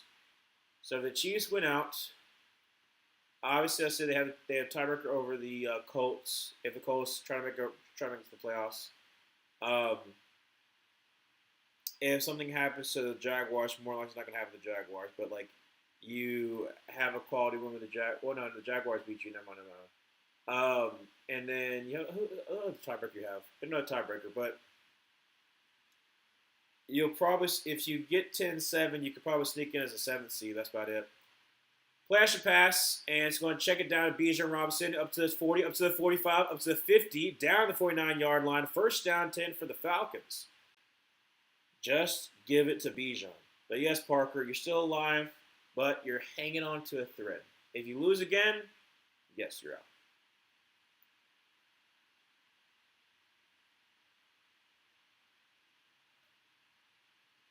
Ooh.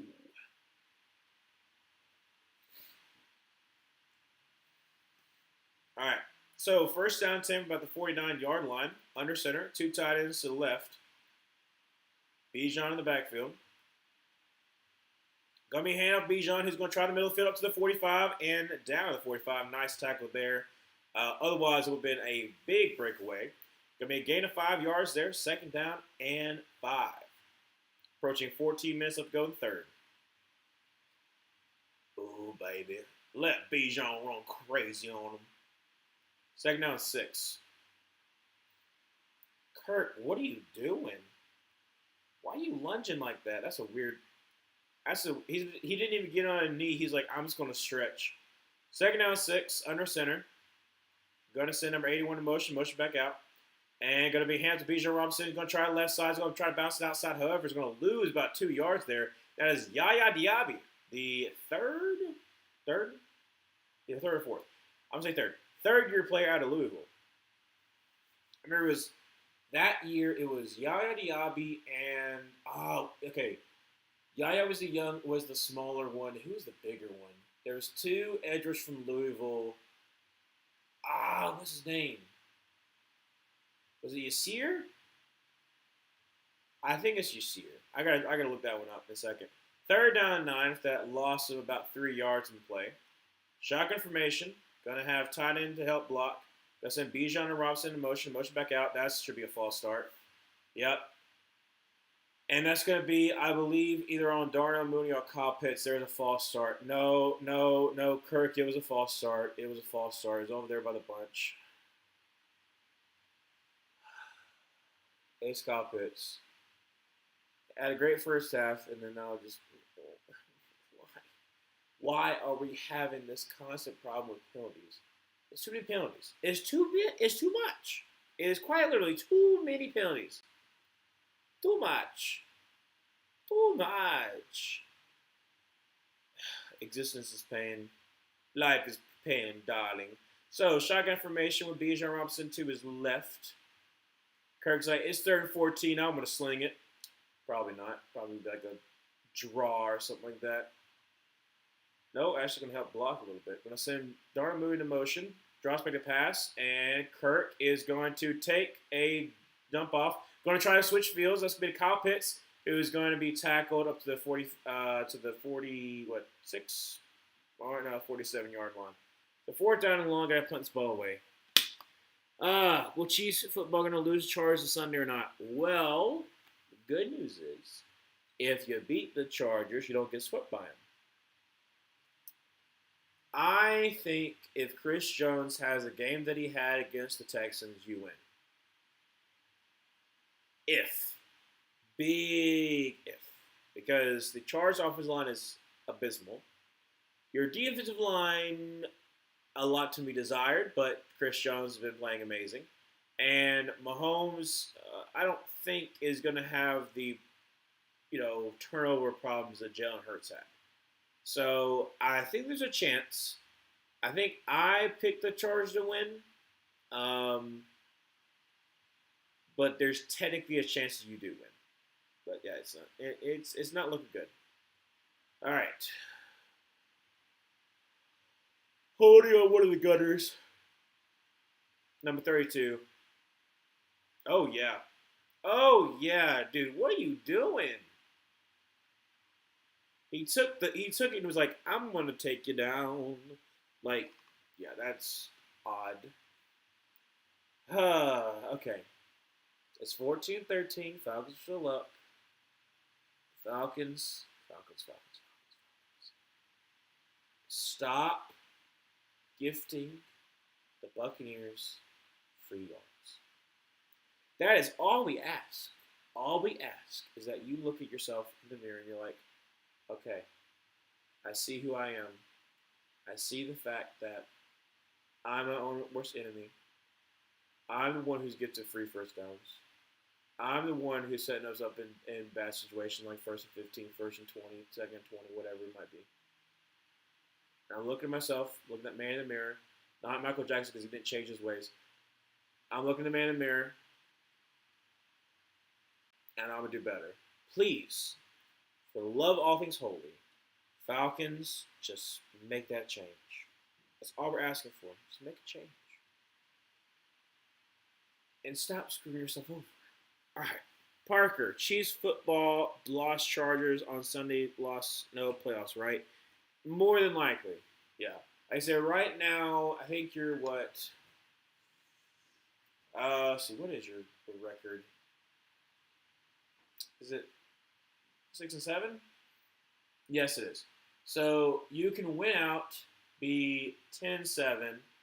If you're 10-7 and the Colts drop significantly, you already have the tiebreaker over the Colts. The other playoff teams, the wild card teams, is going to be somebody from the AFC South, whether it be the Jaguars or the Texans. More than likely the Bills. So right now, more like they're going to be better than you. So what you're going to be hoping for is that you can have the tiebreaker over not only the Colts, but also the Chargers. So if you're able to have the Chargers somehow, some way, only win 10 games, you have the tiebreaker over them, or they only win 9, then that's the only way that you could possibly make the playoffs. Like I say, it's very slim, but it's still possible. That's why I don't want to say it's impossible. But like, if you lose this week, then yeah, you're done. You're cooked.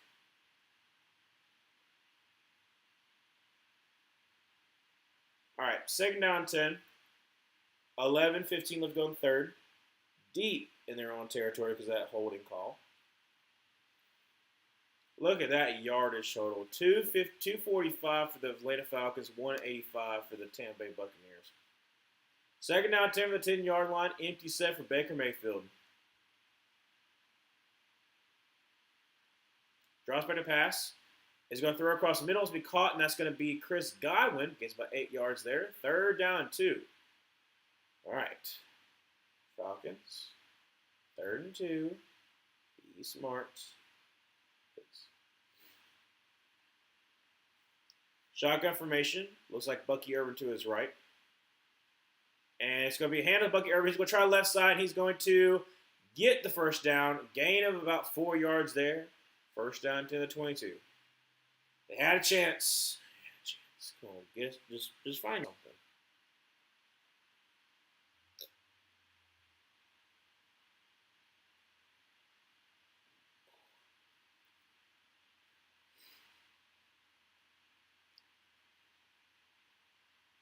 Under center. 9:55 will go to the third. Going to be a play action pass. Baker Mayfield's got all day to throw. Throws a deep ball, and it's going to be caught, and that's going to be Mecca Buka. Really great coverage by D. Alford, but it doesn't matter. Mecca is able to haul it in. First down 10 near midfield. Oh, man. 14-13.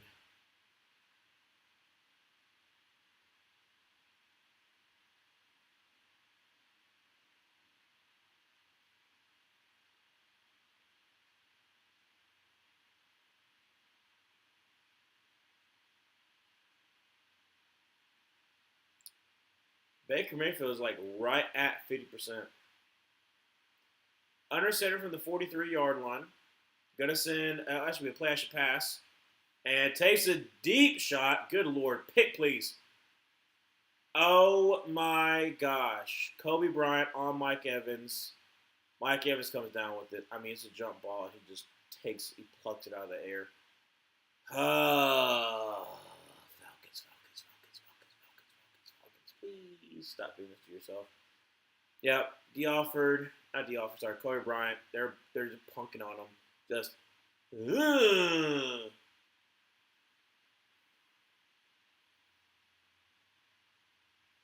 I'm sorry, Kobe. Kobe, you got dunked on in front of a whole audience, just like, buried in his grave. I shouldn't have made that Kobe Bryant joke. I'm so sorry. That was bad. That was a bad one. I'm sorry. I'm sorry. That was bad. That was awful. I felt really bad about that one. I made a couple of Kobe Bryant jokes my day. I don't like that one.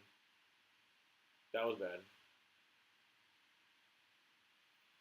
Also, if you're wondering, it's first down 10 for the Buccaneers because they had another penalty on Kobe Bryant because the Falcons just went to beat this. It's a face mask, by the way. First goal.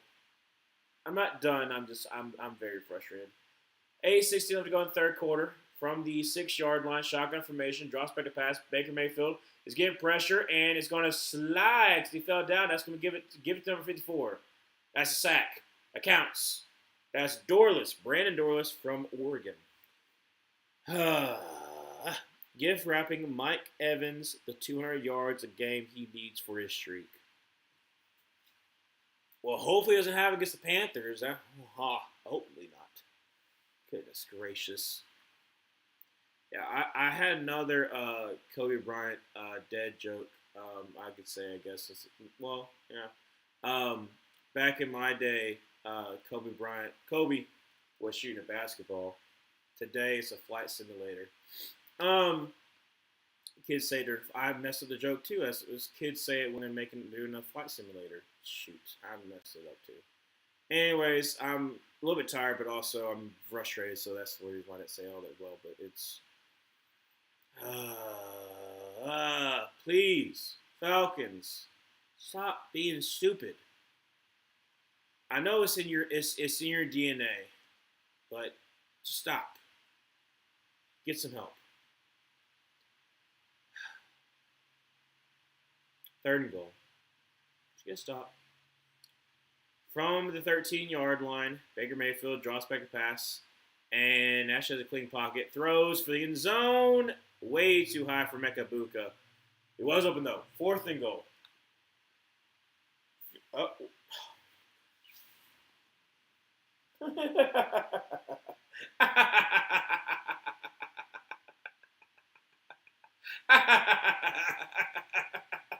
Why not? Why not? On third and goal from the 13-yard line. On third and goal from the 13-yard line. You do illegal contact. D. Alford. Buddy. Falcons. You're extending drives. Why? Ah, first and goal. What's third and goal from the 13? First and goal from the 8. Gonna be a pitch out, and that's gonna be Sean Tucker, who's gonna get. Oh, hold a second. Guess what it is? Guess what it is? A face mask. A face mask. Another penalty. Another one. Hold on a second. Hold on a second. Another one. Another one. We don't want another penalty. No. Another one. Another penalty. How? How? How in the world is it continuously happening like this? Why? Devon Diablo. Devon Diablo. Also, you kicked him in the nuts, too. Like, that's. Yeah. Asking the Falcons to be not stupid is like asking Michigan to win without cheating. Manual, 10 out of 10 right there. That's an amazing one. Raheem, what are you talking about, Raheem? It's a face mask. It's also why I didn't want to start Bucky Irvin because Mike Evans coming back. I knew they were going to try to get him the ball. Yeah. I mean, it's a bad face mask, too. I don't.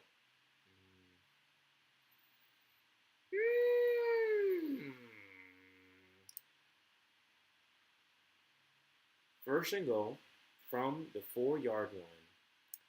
Under center, going to be a handoff. That's going to be Sean Tucker, who is going to go backwards, but then cuts back inside. Still lose about 2 yards because why do you want to do that? But that's fine. Second. Falcons. The name's the Falcons. The Falcons, they are the Chokies. Why in the world are you doing this? I don't want to be cheering for you, but I need you. Oh my gosh. 13 first downs compared to 14 penalties. You have more penalties of first downs. Second to go from the 16. Second to go from the 6-yard line. Baker Mayfield throws touchdown to the tight end actually. So Devin Culp. Excuse me.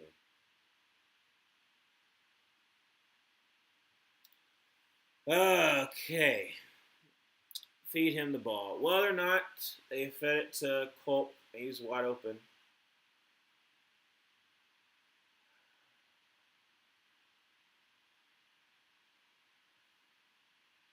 I don't like putting faith into other teams. They usually disappoint me. Kick is up, kick is good. It is 20-14, 6:22 left to go in third. There's still a good bit of game left. But I can't trust you. I want to trust you, but I can't. I really, really, really want to trust you, but I can't.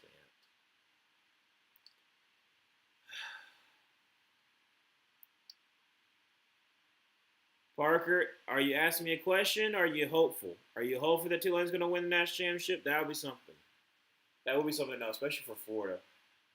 Imagine Florida like hires John Summerall. A lot of the fans are upset, and then Tulane goes on to win national championship game. Holy crap! There would be a lot of deleted tweets. That's for sure. Oh man, no, Tulane's probably not. I mean, Tulane. They can make it closer this time in the playoffs, but I don't think the Tulane's going to be avenging their early season loss to the same team.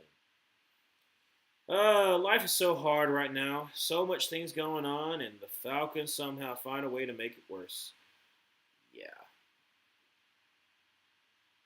It is something about, like, you start realizing how bad things are when your team's really even bad because you can't really focus on, like, anything else.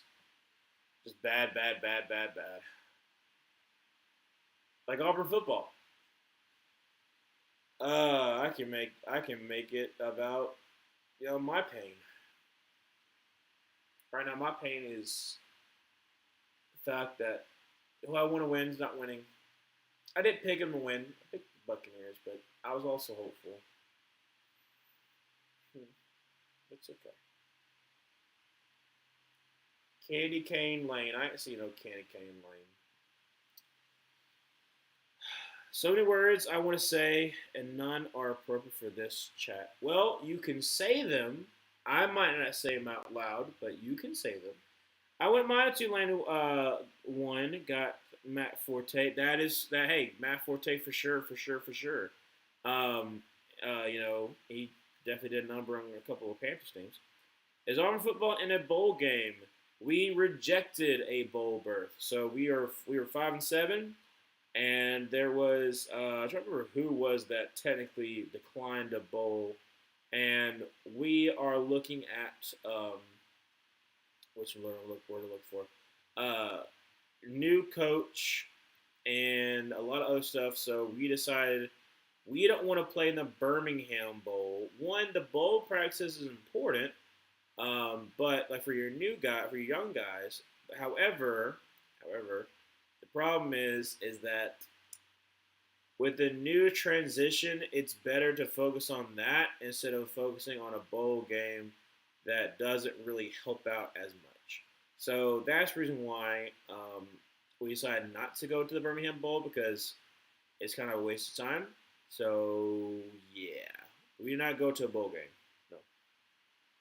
We haven't been to a bowl game since Hugh Freeze's first year, and that was a loss to Maryland. And then before that was a bowl game against Houston, which was a loss. And then before that was a bowl game against, who was the other one that we played? And Gus Malzahn's last year. I can't remember who that one was.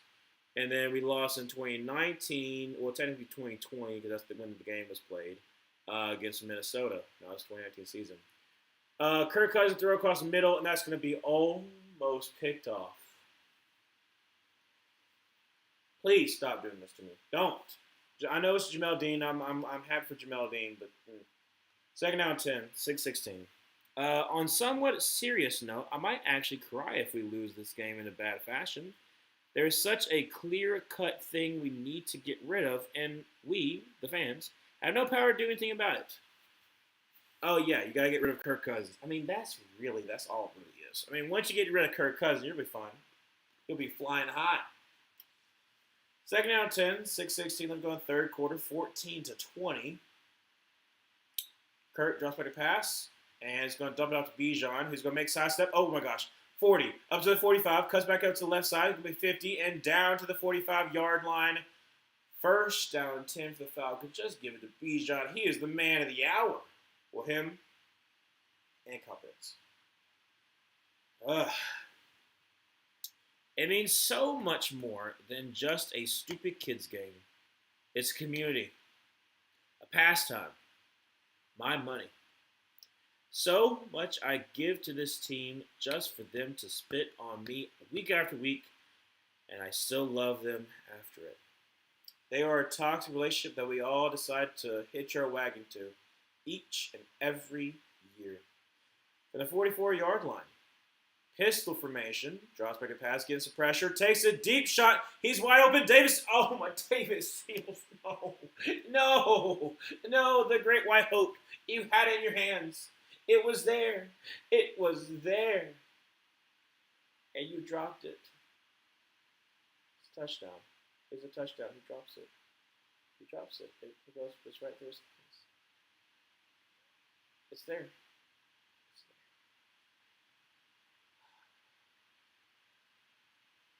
there. And a sigh of relief because he doesn't burn my sweet baby boy Jamel Dean. Second down. From the 44-yard line, pistol formation, drops back to pass. Again, throws a ball. That's going to be a Darnell Mooney. And he gains about 14 yards. There we go. Is Auburn football? Oh, no, I already answered that one. How many years will Sharon Moore be in jail, or do you know yet? I don't know yet. I don't think it's been released just yet. obviously, like I said, it's kind of like relatively newer news, especially like the jail time. So I don't think that's really gonna be announced. Wow, when would that be announced? I see he's got to go through his trial and everything. So like I said, I don't really know when that time frame would be. I mean, goodness gracious, Kurt, you threw it across your body. That's dangerous. But it's incomplete pass, second down 10. Um, I totally understand, Emmanuel. These games can get really emotional, and especially when they don't go your way more often than not. Davis Sills, leave the stadium right now. Get earlier you were on the same side. I was like, hopefully he can do well, and no. Someone give him a county jail for whooping you. Okay, all right. From the 31-yard line, Kirk Cousins going to throw it to nobody. Yay. Literally, there is no one there.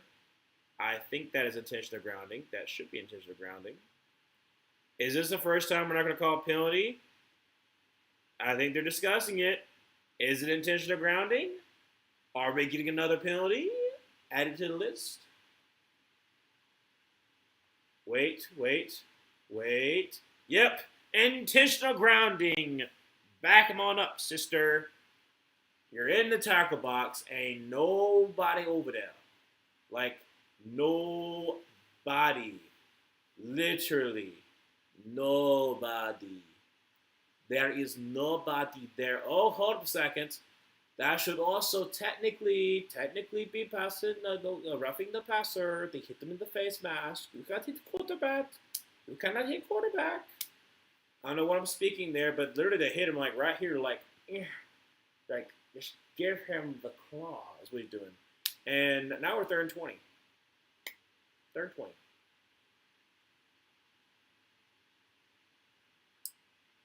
From the 41-yard line, shotgun formation with Bijan Robinson to his right. Drops back to pass and throws across middle and way too low, Kirk. Just a little too low. So guess what it is? 4th and 20. With 4:34 left to go in the third quarter. It's 20-14. We still got a whole entire quarter and, 4:33 left to go in the third. But what are we doing? We don't know. We do not know. Great. All right. Because look at me. Packers beat us again and has always beaten us ever since I started watching football. And yet I still love the Bears and hope for the best when playing the Packers, even though it has been a while, yes. Oh! Ah, no. It was so close. It was a muffed punt. You could have been there. You could have been there. Felipe Franks, former Panther, you could have been there. You could have been our savior. And you're like, no. Why? Why couldn't you have just taken it? Pay attention. They're showing the Davis Sills drop. You should show every single penalty that is putting you in this position. Ridiculous. It's ridiculous.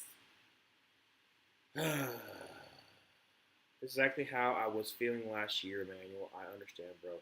It's just why? Just why? It makes no sense why. I don't understand it. I'm sick and tired of it. Every single time we see keep on seeing the same thing. Every single time. I don't understand it. I don't.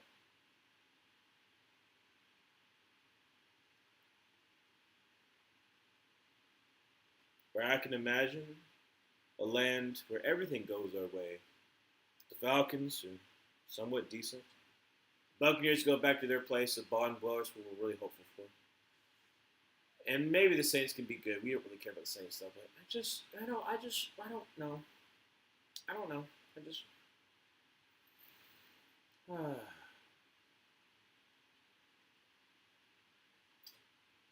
It's amazing of how many times you could possibly put yourself in a good situation and you decide, nah. You make a good penalty, you make a good play, we gonna hold. You get a stop on 3rd down, we gonna hold.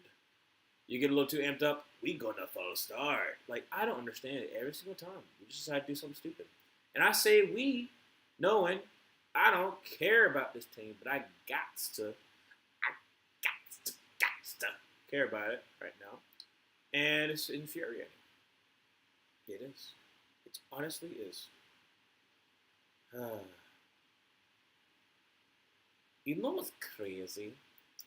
Another thing that's kind of crazy is the fact that, quite literally, to get both of us in the Panthers or the Buccaneers, you got to win the division. There's like a very, very, very, very smallest chance that Panther get in and Buccaneers get in. Very small chance, but possible. If I say so. First down to the 10-yard line after that muff punt. Baker throws the right side, and Mike Evans is all over AJ Terrell. All over him. First down 10 for the Buccaneers. They gonna get Mike Evans. Like you said, they gonna get him that 200-yard right there on AJ Terrell. Like, ooh, got it. It is sickening.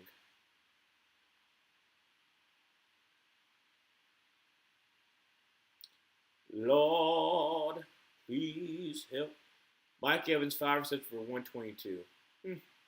From a 30-yard line, first down 10. Baker Mayfield under center with Bucky over the backfield. Going to be hands to Bucky over to go try the middle of the field up to 35 and down to 36. Gain of 6 yards there. Whoa, that should push forward. Down a little bit more.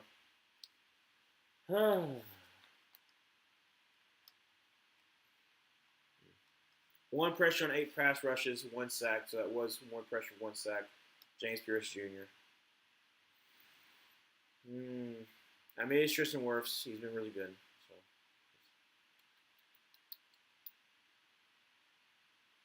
Second down 4 to a gain of 6. 3:11. Going third quarter. All right, we got a little trickeration. Going to be a keeper by Bucky Irvin, who's going to get the first down to 50 up to the 48-yard line. First down 10 of the Buccaneers. Oh, wow. Fire, disappointment, pain, strife. Again with the weird-looking pistol. Okay, we're going to do just fine. Second down 5. I'm always here to try to cheer you up. I wish there was a way for all of us to be happy at the end of the football season come Super Bowl time. That would be nice, but it is what it is. The Michigan football players happy that Sharon Moore has been very upset up at all. And then some of the recruits are upset because they were lied to because, like I said, if Michigan knew, then you were waiting until after early signing period so that basically you can guarantee that you get their commitment, you get their signed letter of intent, so they cannot transfer until later. And it kind of is a scummy move. So there are some people who are very upset. Third down 12, 4 sacks for the Falcons, but it doesn't matter. Shotgun formation with running back to his right. There's no flag. That's crazy. There's no flag to bail out this Buccaneers offense. 1 minute left to go in the third. It's fine. It's perfectly fine. It is perfectly fine. Emmanuel, it's just so disheartening how many times I've said these things. Season's over. Coach suck. Offense suck. Nothing is good. Watching the Falcons makes my day worse. You can only say the same things over and over so many times before it just looks foolish on your end. Yep, insanity. Going to be fair caught at about the 13, 14-yard line.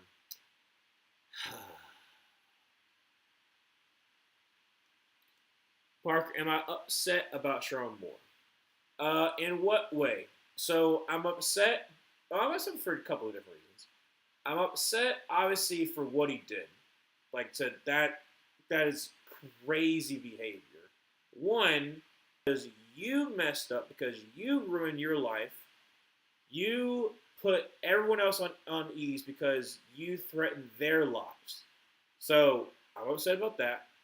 Secondly, I'm upset about Michigan because of how you handle the situation. Because you basically waited until you almost guaranteed yourself that you were getting the players, and then you're like, okay, now we can let everyone know. But I'm more so upset by what happened and how it was handled. Yes, in a way, upset. That's what you're asking about, because that's I one of the things that I'm trying to instill in a lot of my students is accountability. Like, if you mess up, don't be like, I punished you or I did this. No, no, no. You did this. Your behavior. Like, I did not give you a C. I did not give you a D. You gave yourself a D. You gave yourself a C. So how can you give yourself an A or a B? Because, like I said, even if most students are a C students, I still try to get them to strive for at least a B. Like, you still want them to strive for better than what they normally do, because you want them to set themselves up some goals. And sometimes you do get those C students get Bs, and they're actually really happy about it. I'm like, see, like, you have it in you if you just put forth the effort. And also some also there's also some other things too, like especially if they're more so inclined to actually want to learn about certain lessons. Like, for instance, like tomorrow we'll be talking about the civil rights movement, so we can kind of hit certain topics, because like we have, like, obviously as a teacher you got to hit certain things.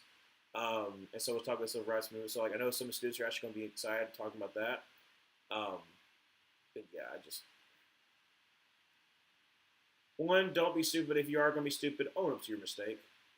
Don't drag everybody else down with you because you decided to be stupid. Tip for the day. Tip for the day. Uh, Prayers for Japan. Oh, they had another earthquake in the span of just a week. Oh, they had another one. I didn't know about that. Dadgum, that sucks. Is it like near around the same exact place in Japan, or is it like, or is it different spots in Japan? Yeah. Second down 8 after a 2-yard gain from the 15-yard line. Shotgun formation, drops back to pass and throws, and that's gonna be caught. Popped up though, and it should not be a pen. It should not be a fumble. It's incomplete. It's incomplete, bud. 6 seconds left to go in third. A 6.5. Ooh, that's good. That's not good. Do I like Paige Shiver? Paige Shiver? Paige? Don't know. Paige Shiver. Paige Shiver. Oh, is that the person? Oh, so that's what the person is. Okay, I didn't know. I forgot that's her name. Paige Shiver.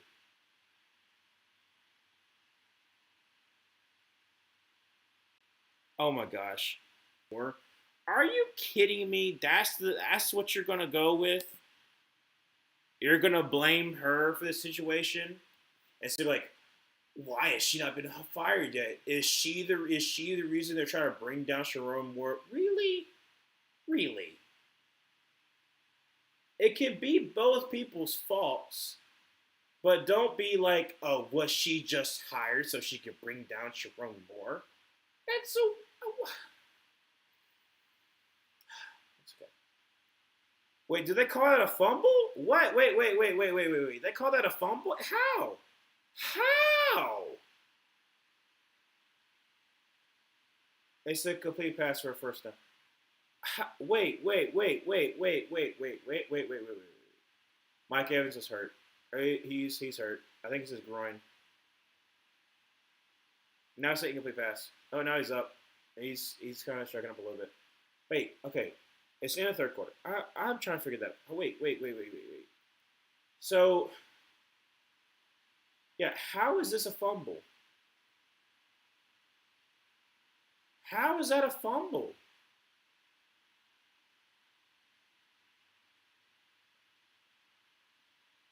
Uh, like, okay, he catches it. He makes two. He doesn't make a football move. Like, he makes 2 steps, but he doesn't make a football move. I don't.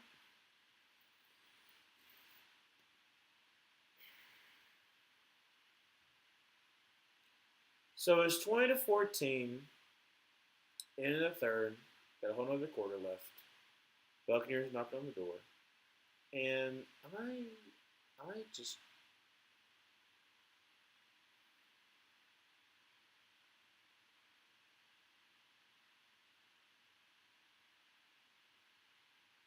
This is ridiculous. This is ridiculous.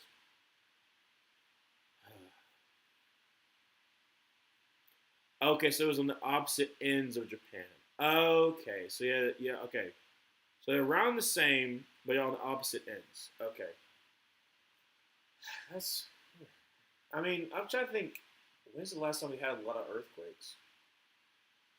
I don't really keep up with a lot of earthquakes now that I think about it, but that's wild. In a span of a week, you've had over 6 on the Richter scale. That's See, I've never experienced an earthquake, so I don't know. I just know, like, genuinely that most people who talk about earthquakes are like, nah, it's freaky because like you feel so powerless because you can't. There's literally nothing you can do. Like with hurricanes and tornadoes, you can find shelter, but like earthquakes, you're just like at the mercy, and you're like it feels otherworldly. That's how what people have said to me. Because there's been some people who have like come like to California, um, come from California, come from different places that have had earthquakes coming to Auburn that I've talked to, and that's how they kind of talk about it. But that's same. I need to ask my cousins about it because I have some that used to live in Peru, and I see they've had earthquakes there. That's a pretty nice place in Peru. Is it like near Lima? Is it Lima or is it Lima? Lima? I keep on thinking like lima beans, but I think it's like the capital, like that, or like close to like around Machu Picchu. That's the only two places I know in Peru. Um, that's pretty dope though.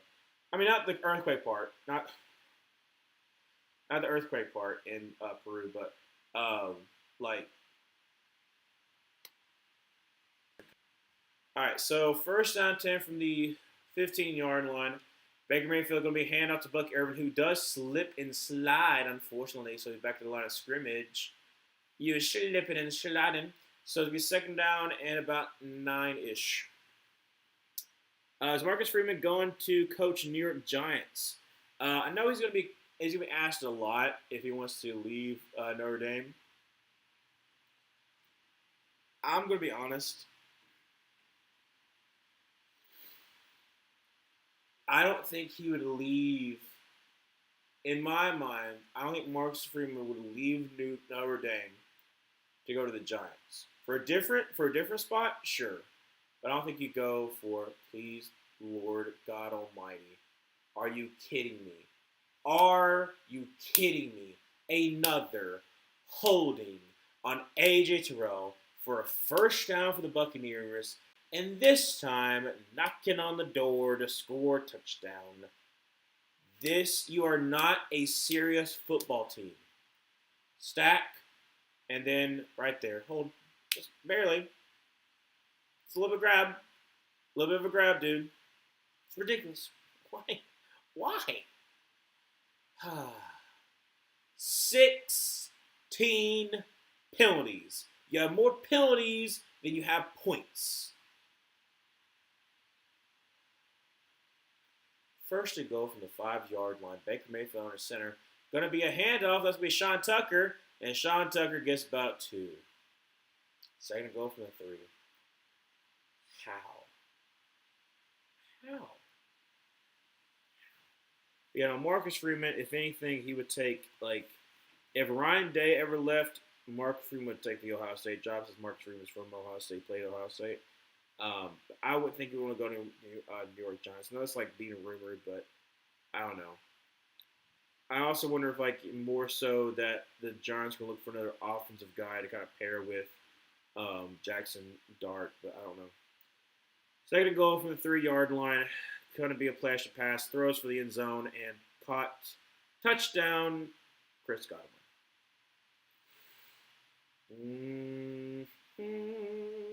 You're great. It's great. It's great. It's absolutely fantastic.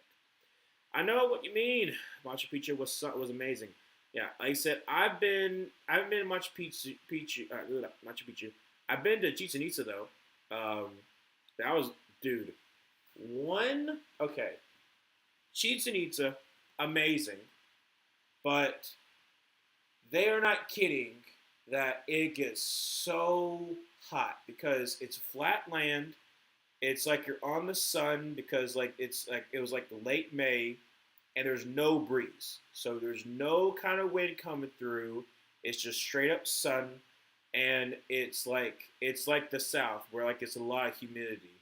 And that was a lot. It was a fun it was a fun little like go to Cozumel, got to see everything, but a 2 point conversion to Chris Godwin. So it's 28 to 14, 13, 40, 34 left to go in this fourth quarter. But yeah, that was great. That was a fun one. Did that for my sister senior trip. Went to a cruise, going to Cozumel. I got to go to Chichen Itza. So that was fun. But this game is frustrating because like it's just every single time you're hurting yourself, man. Like the fact remains, okay. Buccaneers have 3 penalties for 20 yards. Granted, you can say sometimes, well, they're not calling it on us, okay. But for the most part, they're playing a cleaner bill of like football. And you 16? 16. You were so close to getting 20 penalties in a single game. Like, I don't. And it's at the most unopportune times. It's negating great rushes. It's negating, like, good drives where you have to back them on up. You set yourself up for failure. It's negating third down stops. It's so frustrating. I'm just gonna listen to you. No, I've got work to do. Sorry, I'm just going to listen to. I've got work to do that I've been blowing off. Might as well get something done. Just hurts me to watch. I got you, Emmanuel. I'll try to help make it a lively enough commentary, but it's draining me as well because this is ridiculous. That's not ridiculous, redonkulous. What it is? That is redonkulous. Okay. Parker, who is the new head coach for Michigan football next year? We don't know yet. There's some candidates. Here's my short list. So the reason why I said before December 15th was because I believe, and I might be wrong, but I'm pretty sure that's the date that Jesse Minter will be allowed back on Michigan premises because he had the same thing with Jim Harbaugh, where obviously they're tied with the cheating scandal. Because Jesse Minter was a defense coordinator at Michigan for 2022-2023. Now he's been at the Chargers. He's a head coaching candidate also for the NFL, so maybe he wants to take an NFL job. I don't know. But he could be an interesting one. There's been some people say Kalen DeBoer. I think that one's a little bit ridiculous. Like, okay, if Kalen loses in the first round, does he just jet off to Michigan because he knows this would be better for him there than go to stay at Alabama, where Alabama especially wins championships, and if you don't, you're fired, and then you're going to be put in a bad situation? So do you jettison off now? Like, I can maybe see it, but I don't know. And then the other one I was thinking about too was Jed Fish. He is the head coach at Washington. He got Washington to be a 8-4 team. He had a really any good year at Arizona. Then he jetted off to Washington.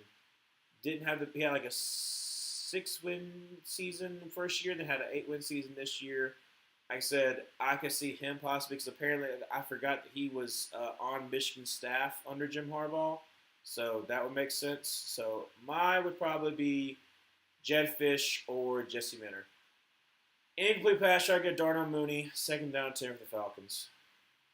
Sorry, I was finishing that up before I do it. So my pick would be if it's an offensive guy, it's going to be Jed Fish. If it's going to be a defensive guy, Jesse Minter. That's what I would say for Michigan. But I don't know. First half, you had 222 yards. You only have 66 this half. Falcons, please just don't hurt me so bad. Baby, don't hurt me. All right, so Kirk Cousins, an empty set. Don't love to see that. Drops back a pass. Quick throw us via to Bijan Robinson up to the 40, and Out about, he gets about 8 yards there. Well, another good mark 7. So it'd be a 42-yard line, third down 3, 13-20. Let's go in the fourth quarter. I need to get away. I want to fly away. My students were singing that in my class. And I was like, is that like a TikTok sound now? Because there's no reason why my students would be singing that. Throw it out to Bijan Robinson up to about the 48, 49-yard line. Like you don't, I mean, like normally if you hear younger kids singing either older songs, either like something that their parents would listen to, or it's a TikTok trend. And because a lot of them were singing it, it was like that's got to be like a TikTok trend. But I don't know. I don't know why I was thinking of that. I think I just think that because that song got stuck in my head because they were singing it. Pistol formation, 2 tight ends to the right. Gonna be from the 48-yard line. Kirk Cousins checking at the line. And going to be a handoff to Bijan Robinson off to the right side up to the 50 and down about the 49-yard line. Getting there about 3 yards. Second down 7.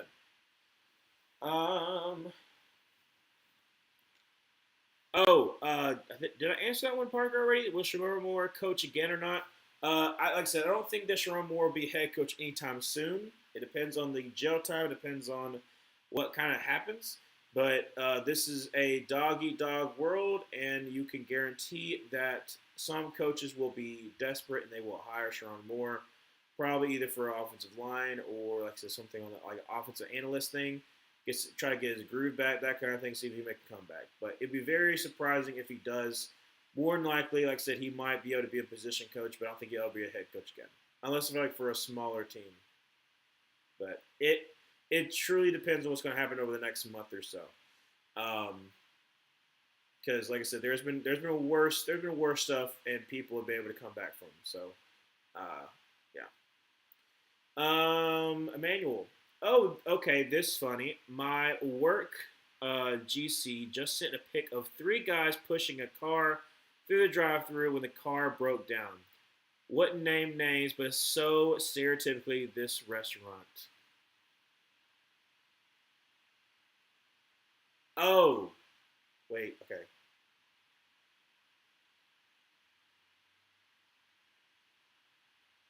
Wendy's?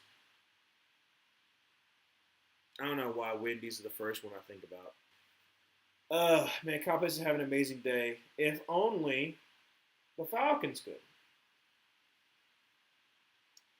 First down 10. Shotgun formation. It's in Cowboys in motion. Motion back out. Drops back a pass.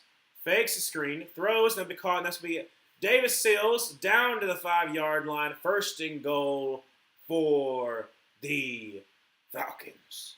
Please score a touchdown. That's all we're asking for. All we want is a touchdown for the Atlanta Falcons, boy. I don't know why I changed. I did like a little shift with like hymnal to Creed. I guess it's not that far of a shift. Pistol formation. Going to send number 85 in motion in. And that's going to be a handoff. It's going to be Bijan Robinson. He's going to try to come to the left side. Guess what? That's going to be touchdown to the Falcons. Bijan front getting in there. And guess what? With 9:37 to go fourth quarter, it is going to be a one-position game. Please. Wait, they going for 2? What? Why? I mean, I guess we go for 2 now. You put, like, the Buccaneers in a situation, and then you just got to go for 2 again. I guess it makes sense. But yeah, I just saw a guy go, like, so that was weird. Exactly. Like I said, Pat Fitzgerald is coaching again. So that's what I'm saying. Even if someone does something really, really bad, boosters and everybody else is going to be desperate enough to be like, well, we want this guy. So that's what I'm saying. Throws to the end zone and incomplete. Try to get to Kyle Pitts. So, Kirk, what are you upset about? I mean, maybe somebody did something wrong, but like, you're like, yelling and you overthrew a pass. So I don't know what we're talking about. But yeah, I mean, like I said, Pat Fitzgerald, after all the stuff he did, he's still coaching against us. That's what I'm saying. I can't prove the point. Hugh Freeze. Hugh Freeze did a lot. And he goes to a smaller college, turns to Jesus, and then Auburn's like, well, you beat Saban twice, so we want you. We choose you, Hugh Freeze. And then you saw how that happened. So, you know. Doesn't mean jack. We wouldn't do squat with this TD. We will lose Bijan and Drake in free agency, and Bergeron. Football sucks. You know what, man? You're right. You're totally right. You will lose them in free agency. Ooh, don't want to do that. You lose them in free agency, and they'll do better on a different team. But you know what? Your offense and your defense are going to be fine because you know who you have? You got Terry Fountain now, man. He's going to rebuild your team, man. He's going to do awesome, man. I don't know. I'm losing it right now. Because the Falcons are going to come back and win. That's right. That's right. It doesn't matter. Nothing really matters.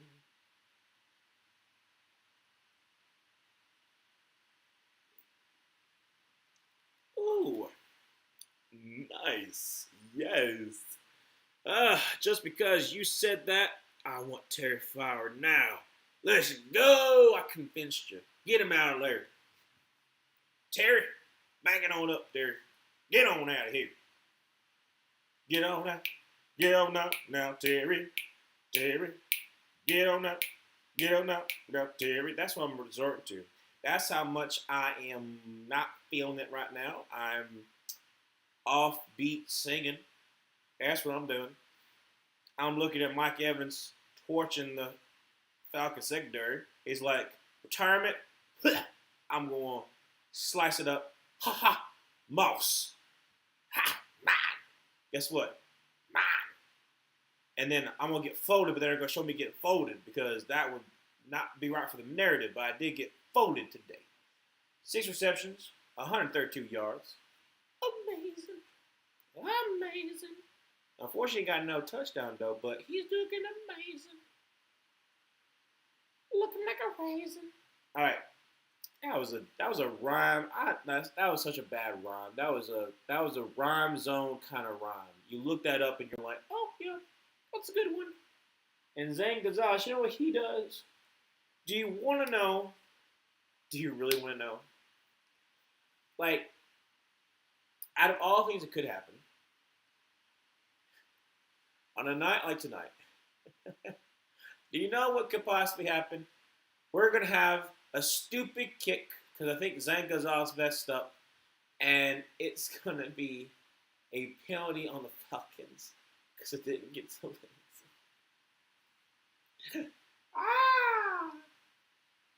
It's just like 17 penalties ties team record and ties most in any NFL game this season. There is over like 9 minutes left to go in the fourth quarter. 9:37 left to go in the fourth quarter. It's Ferguson from the 40, 28-20. Shotgun formation. Rashad right to his right. Draws back the pass, and Baker Mayfield throws a screen pass.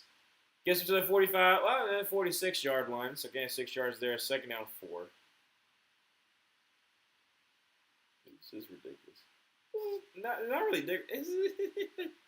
It's just like, what are we doing? What?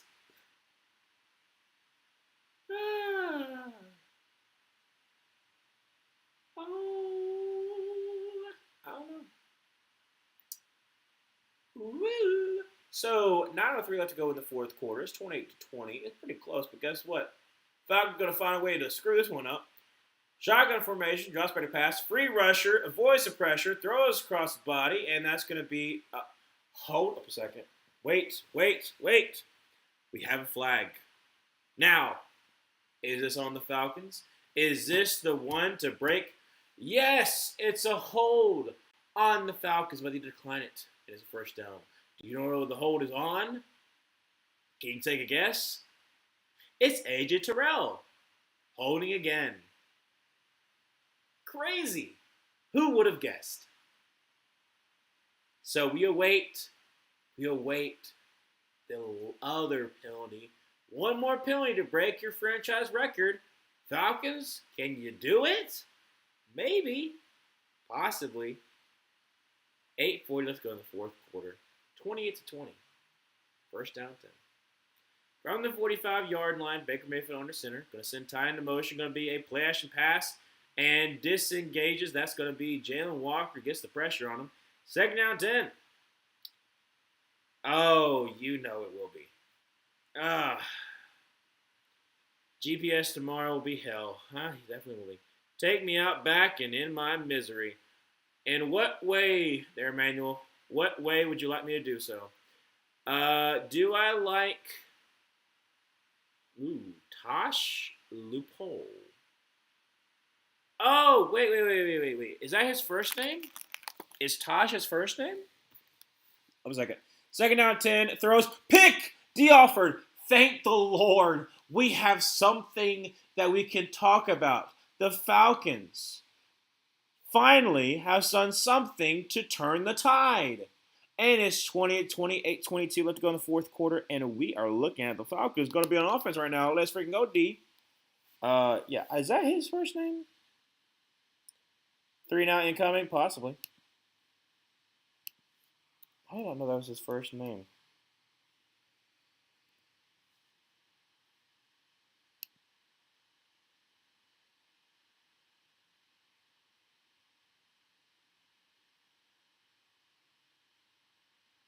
Oh, it's a new guy. Oh.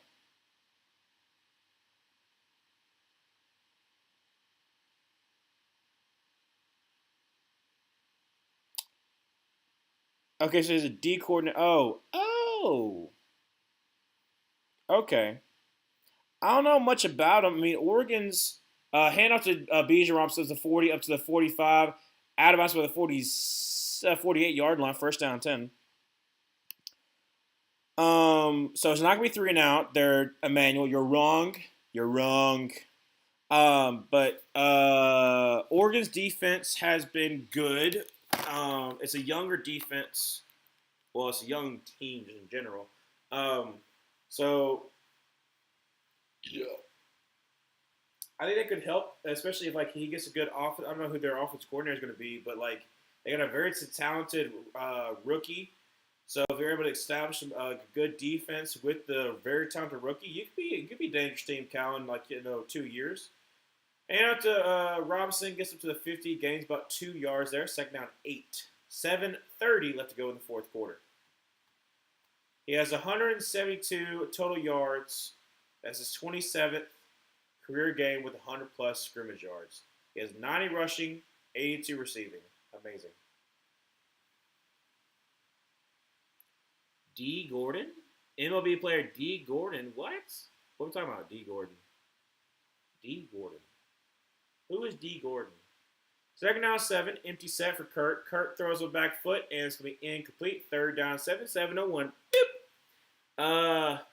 Justin Wilcox. That was the guy who was there before. Did I like him? Not really. Like I said, Cal did show up. Auburn played Cal twice. We had played at Cal 2 years ago, and last year the Cal came to us. I don't think he's not an amazing coach, but I think he's fine. Third down, so he'll probably be good at a Mountain West team. And always back foot throws, and as Kyle Pitts drapes over Ms. Parrish, the rookie, and Kyle Pitts finds a way to get a first down. Thank the Lord, thank you, Jesus, and we're going along. Get this ball rolling. Please find a way to get yourself in the touchdown and get yourself 2-point conversion. Tie this game up, please. Kyle Pitts, have yourself a day. We're happy and we're rejoicing in the fact that Kyle Pitts has joined us today. Kyle Pitts wants to win Offensive Player of the Week. It's possible. Go ahead and send Bijan Robinson in motion over to the right, and that's going to be a handoff to Tyler Algier. He's going to try left side of 35-30. Up to the 25, and he's up into the 25-yard line. First down 10. for the Falcons. 6:15 left to go in the fourth quarter, 20-20. And I'm getting back in it because I know the Falcons are trying to go down the field and score a touchdown, get 2 goal point conversion this top of this game. Please. Please. That's all I'm asking for. That's a great hole. That's a great hole right there. I could run through that hole. That's a nice hole there. Love that hole. Thought you said D. Gordon. Oh, did I say? I might have said it. I don't know. Sometimes I'll say something I did not know I said. Gonna send Stills an emotion to the left. Gonna be a handoff to Bijan Robinson, who's going to get like a yard. A yard from second down and 9 for the 25-yard line. Two yards for what? Don't tell me what that is. I got the feeling down holding me down. They're up to down. So from the 25-yard line, second down 10, going to be shotgun formation with tight end to his left. John's back to pass, and Kirk is going to throw. That's going to be caught by Darnell Mooney up to 10, and spin fumble. Oh my gosh. Why? Why? Oh no. Oh why? Oh why? It's going to be a turnover. Yes. Yes. Turnover, possibly. Wait. What? What? Wait. They got how? How did he get the ball back? You had all the Buccaneers over there. How did you get back? How?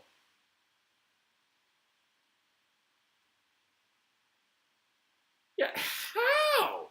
You got 3 guys. My voice is going way too high. But how?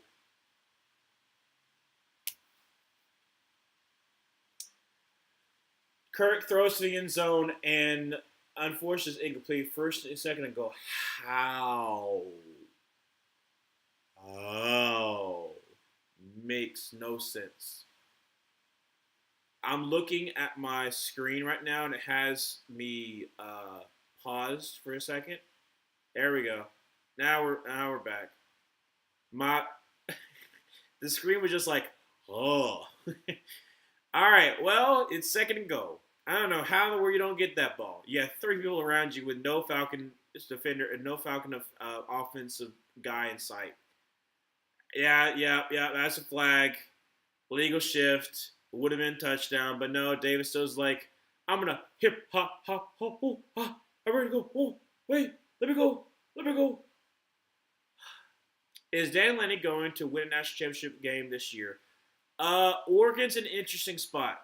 So, I talked about it before a little bit with the playoffs. So, Oregon gets to go against JMU, which is, like I said, you should be able to win.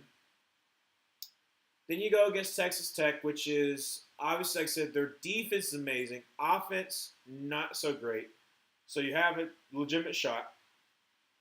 And then in the semifinals, you have a chance to make it to the national championship. So I think this is probably his best bet in the last couple of years, just based upon, like, seeding. But I'll say this. I think Oregon makes it to the semifinals.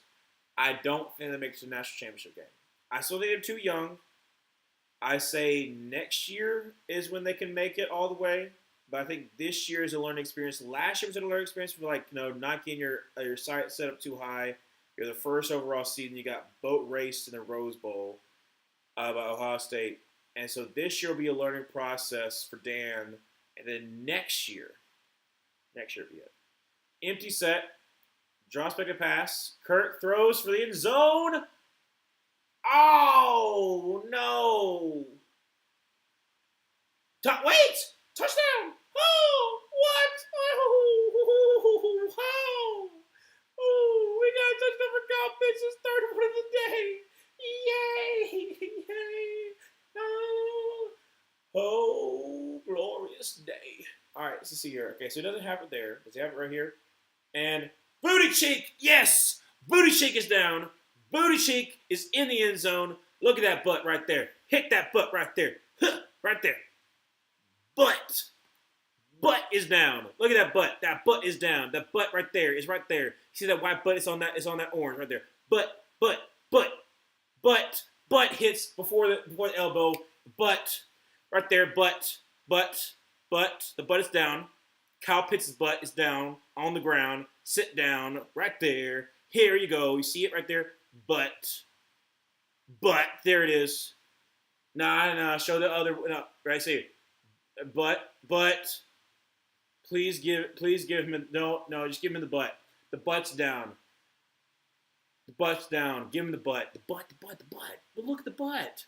Yeah, the butt. Look at the butt. The butt, man. Look at the butt. The butt's down, man. The butt's down. Yeah, it's not clear. The butt's down. Look at that butt. Look at the butt. The butt's down. All you gotta do is pay attention to the butt. All you gotta do is believe the butt. The butt,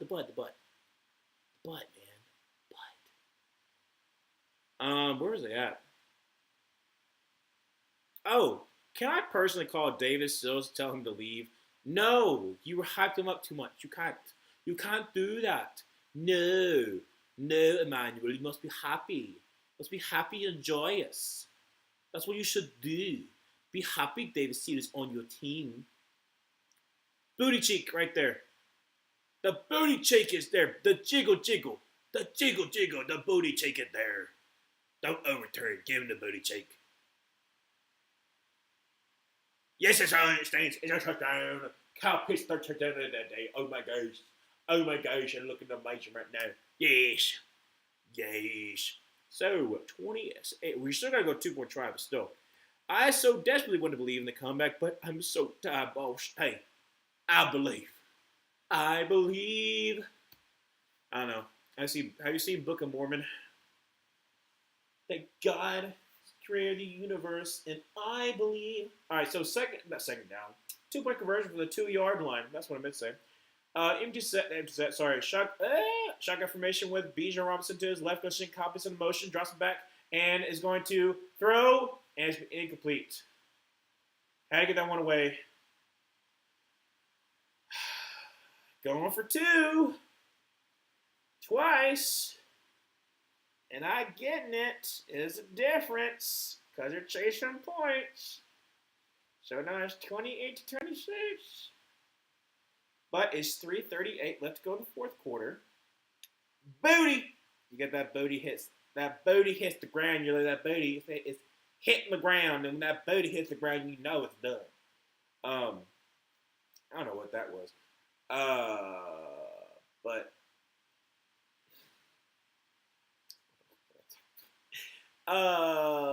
what was I talking about? Booty is what I was talking about a lot. Kayshawn booty, pretty good. That booty hit the ground. Booty. I'm at the edge of my seat with this beef jerky in my hand. Beef jerky? What kind of beef jerky you got there, Dobie, now? What kind of beef you got yourself? What you got? You got some Jack Links? What kind? You got you some teriyaki? You got you some what kind you got? You know they got that dark pepper one. I didn't like that one too good. That didn't taste too good. I thought it looked good because this would be dark pepper. Love me dark pepper. Wasn't quite good though. So what kind of beef jerky you got, mate? Is it good beef jerky? Is it homemade beef jerky? No, it's homemade beef jerky. That stuff been pretty good. If it ain't homemade now, sometimes it might not be good. It might be a little bit. Oh, don't really like the taste. Zangazar still has a game winner. Zangazar still has a game winner if possible. Some good old-fashioned teriyaki. Oh, baby, that sounded pretty good. That's a pretty damn good, if I say so myself. I love me some beef jerky every now and then. You know, sometimes you go get that beef jerky, go, and you're just going to wrap that down right there. It's going to be pretty good. Not gonna lie. That Jack Link's good, Lord. That's sometimes. Oh, that good. I like me some Jack Link. Sometimes I like me some Slim Jim. I'm going to step into Slim Jim. You know what I'm saying? Now, sometimes Slim Jim, though, hits, and sometimes it don't. But you got you some cheese with some Slim Jim, and just eat them both together. You're going to have yourself one of those Rat-Tumo. You know Rat-Tumo, we had the cheese and the strawberry, and you bite them together, and it crashed like a little little hallucination in your mind. That's what it is when you have a little Jack Links and a little cheese. A little Jack Links, a little cheese.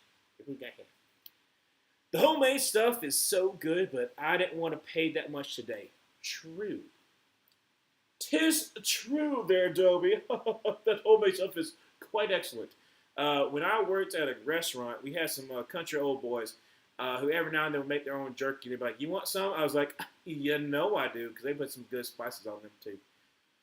Oh man, there's some stuff that I miss when I was like 16 to 18 years old, like growing up and working a lot, and I was working with people around my own age.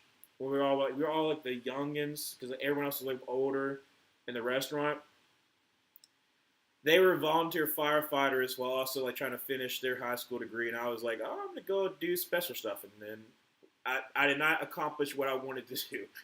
I wanted to go to Auburn to get an engineering degree, and that did not happen at all. But I did become a teacher, and I'm happy where I am. But yeah, homemade's good sometimes. All right, Kirk Cousins, look there. 314 and 3 touchdowns. I just was hoping and praying that Kirk could pull through. Oh, hell of a second. I haven't even checked to see if my video's done. If it says 20%, I'm going to lose my mind. All right, so first down 10 from the 27-yard line. Under center, going to be a handoff to Bucky Irvin, who's going to try the 30-yard line up to the 33-yard line. So gaining there about up to about the 6 yards maybe. Second down 4.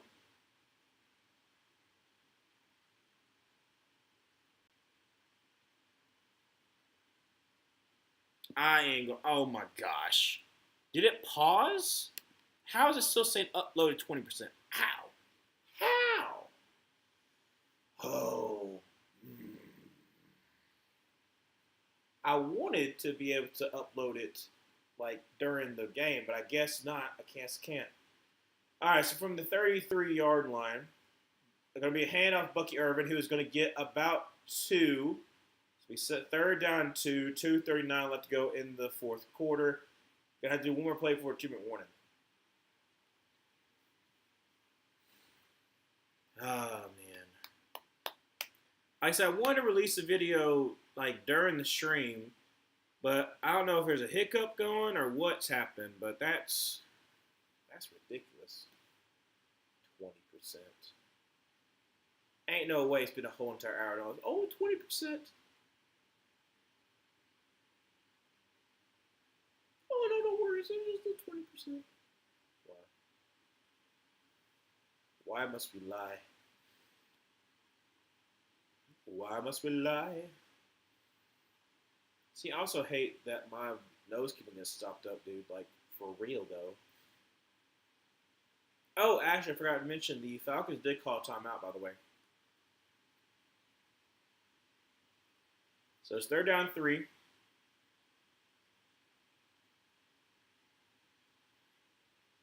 $2:37, let's go in fourth. Baker Mayfield in shotgun formation with Rachaad White to his right.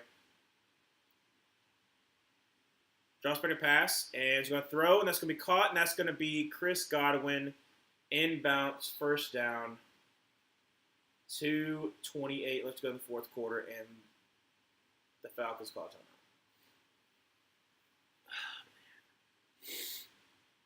timeout. Man.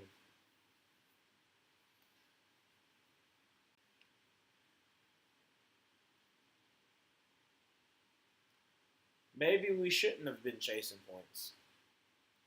Maybe. It's possible. But you know what?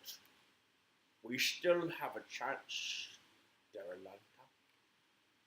Gotta get stop there, possibly. It would be nice if you would, maybe. You got one timeout and a 2-minute warning.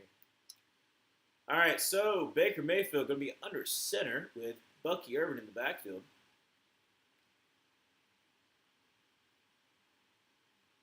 Gonna be under center. It's gonna be hand off Bucky Irvin. He's gonna lose about 3, and that is Onyemata. David Onyemata with the tackle for loss. And a timeout is called by the Falcons. 2:24 left to go in the fourth quarter. And they're setting themselves nicely. No timeouts is problematic. But it's second down and 14. All you gotta do is get a stop. All you gotta do is get a stop, and we're looking great. Is Kalen DeBoer going to coach Michigan? So that is the theory. I don't think he does. I know that he was being rumored to the Penn State job, but that was kind of like, no. If he loses first round, it'll make it a little bit like, louder, but I don't think he does. Baker Mayfield drops back a pass, is passing and throws, and that's going to be tipped in the air, and it's going to be an incomplete pass. Third down and 14. So now, even if the clock runs because the play happens, even if that happens, you will have a stoppage at a 2-minute warning. It's a bad pass. Baker's behind him.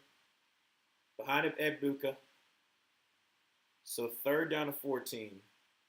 And if I'm the Buccaneers, it's going to be hard for you to do a third and 14 if the player's not open.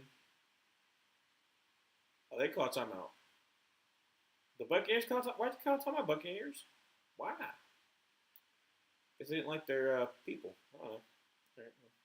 So weird seeing Michael Jordan. They said he was awful in the Panthers. And he's a left guard for the Tampa Bay Buccaneers. Okay, hold a second. Please, Lord. Could you find your heart not to have this game end because the Falcons want to do a holding penalty or something like that, something stupid that causes an automatic first down? If you could, just make sure that doesn't happen. Third and 14 from the 35-yard line. Shotgun formation with Bucky Irvin to his left. No, it's Rashad White. Sorry, Rashad White to his left. Baker Mayfield's going to get pressure. He's going to get sacked back at the 34-yard line. And that will take us to the 2-minute warning. Fourth down, Buccaneers got to punch the ball away. Emmanuel, do you feel it? Do you feel it in your bones? Do you feel the upset coming? Do you see Kirko Cousins throwing those dimes or that cold cash to Kyle Pitts, to Bijan Robinson, to get them in a situation where basically Zane Gonzalez can win this one for y'all? It's possible. It is possible. You never know.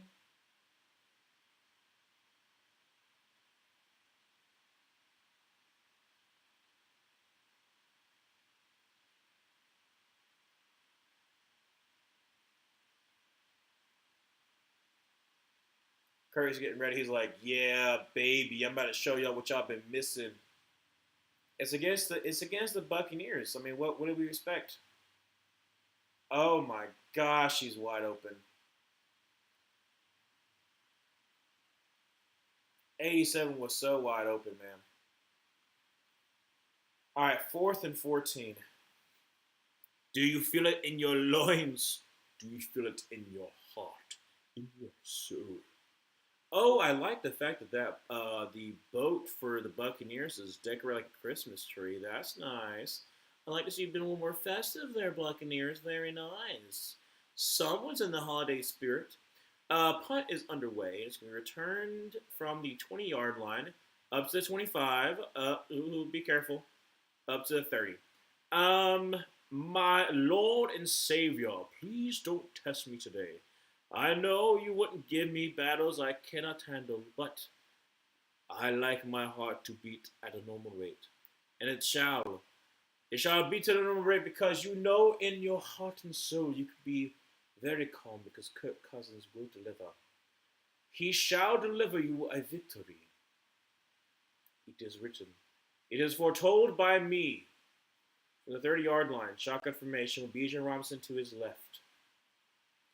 Draws back to pass. And going to throw on the right. That's going to be Davis Sills for the first down. And you said you wanted him to leave, Emmanuel. But I believed you did not.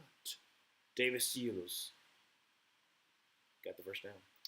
Will Jim Harbaugh? No, he will not. Jim cannot. Now, John could. John Harbaugh could.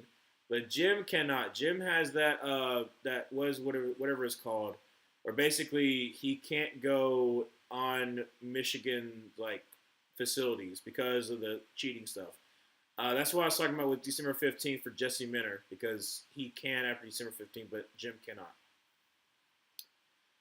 Draws back to pass and is going to get sacked. And a fumble. Please no, please no, please no, please no. No, no, no, no, no, no, no, no, no, no. What is it? What is it? What is it? Who has it? Who has it? Who has it? Who has it?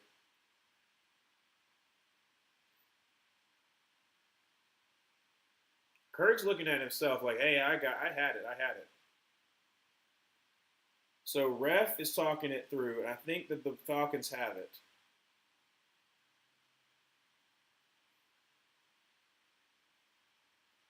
All right, so he's saying that Kirk said he had it, and then it was ripped out, but like,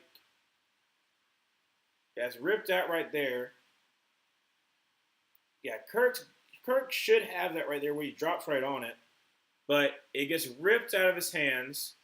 He falls down on it. They say he have it. So second out 18, 131. Clock should be starting. So now it does.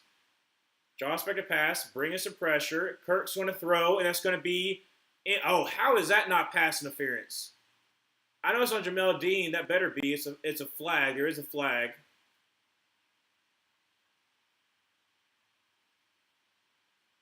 Holding. Oh, my gosh. Holding on Jake Matthews. 124. Let's go in the fourth. Literally shaking with anxiety right now. Second and 28. They don't make it any easier, do they, there, Emmanuel? And guess how many pills we are at? 19. Can we get to 20? Please no. Second down 28. 124. Let's go in the fourth quarter. Now, Parker, that's a good one. Is John going to get fired from the Ravens? I do think that's going to happen. I think John and Mike Tomlin will be gone. Kirk throws as he gets hit, and it's going to be too low for Darnell Mooney. Third down and 28, 120 left to go in the fourth quarter. I mean, it's constantly below. I don't know if it's just Jim trying to throw to Darnell Mooney. Like, Darnell Mooney's not that small. It's like always at his feet. All right, third and 28. We need a penalty, really and truly, if we're going to be honest. Or have Kyle Pitts just run for it, maybe. Who knows? 1 and 20 left to go in the fourth. Shotgun formation. Bijan Robinson to his left. Drops back to pass. And Kurt's going to check it down to Kyle Pitts up to 35, up to the 40, up to the 43. Clock continues to run. Fourth down. You have time. 108, 107, 106, 105. Fourth and 14. Extremely important to get this. If not, like I said, then that's when it will end. So, from the 44-yard line, shotgun formation. Bijan Robinson to your right. Drops back a pass. This is essentially the game. Kirk throws, and it's going to be Davis Sills. Yes! It's inbounds, but it's a catch by Davis Sills. And Emmanuel, you told me you didn't believe, and I said yay. 30 seconds left to go in the fourth quarter. Clock by Kirk Cousins at the 36-yard line. 29 seconds left to go in this game, and it is a 2-point game. And Davis Sills finds a way. Not a great throw. He hauls it in. And you didn't believe. You didn't believe, Emmanuel, but I did. I did.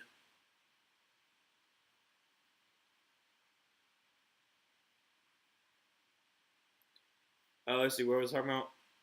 Oh, I don't think I ever see the Steelers firing Mike Tomlin. I feel like they will let him leave on his own, and given how the crowd reacted at their last home game, I'm pretty sure he knows that he should. Yeah, probably so. Probably hightail it out of there. Yeah. I mean, like I said, like Mike Tomlin, I mean, he had a really good run, but it's it's kind of almost like where it's gotten way too toxic for him to be able to stay.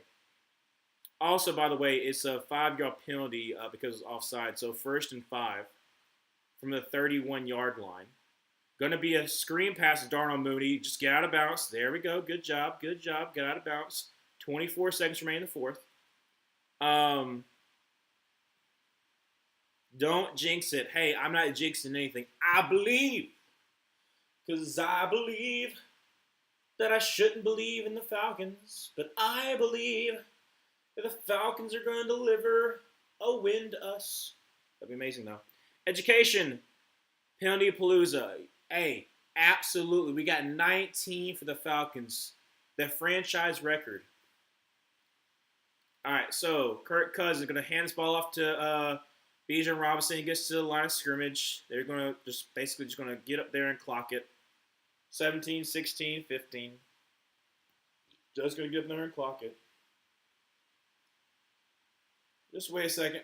8, 7, 6, 5, 4, clock. All right, so from the 26-yard line, this is going to be a, 41, 42? Zane Gonzalez, like I said, he does his hair, because like I said, I remember that. He was a former Panther. The former Panther, Zane Gonzalez.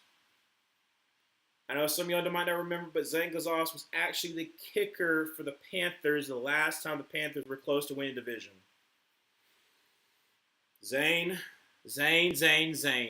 deliver onto us a 43-yard field goal, and a timeout is called by the Buccaneers. Zane. Remember all those great times we had when you were a Panther? It's unfortunate you got injured. You know, that kind of what derailed your time here at Carolina. But we just have to remember the good times, you know? And I think you want to remember the good times too. So, Zane, if you could, you know, just, it's a 43-yard field goal. We believe in you.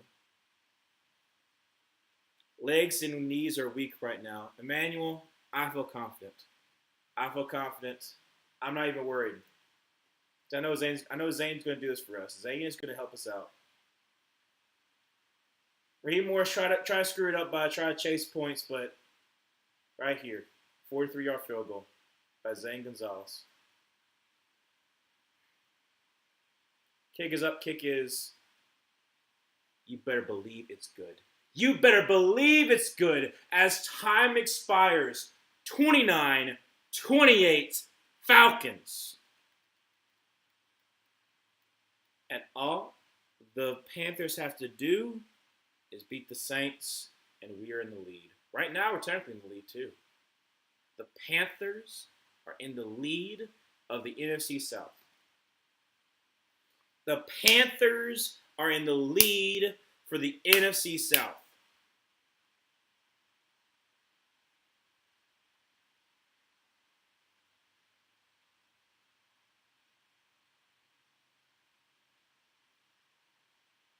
A 43-yard field goal, and Zane Gonzalez kicked it, and the Panthers are in the lead for the NFC South.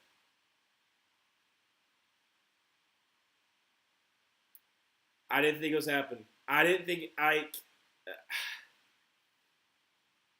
When the Buccaneers were driving down the field and they were up by 8.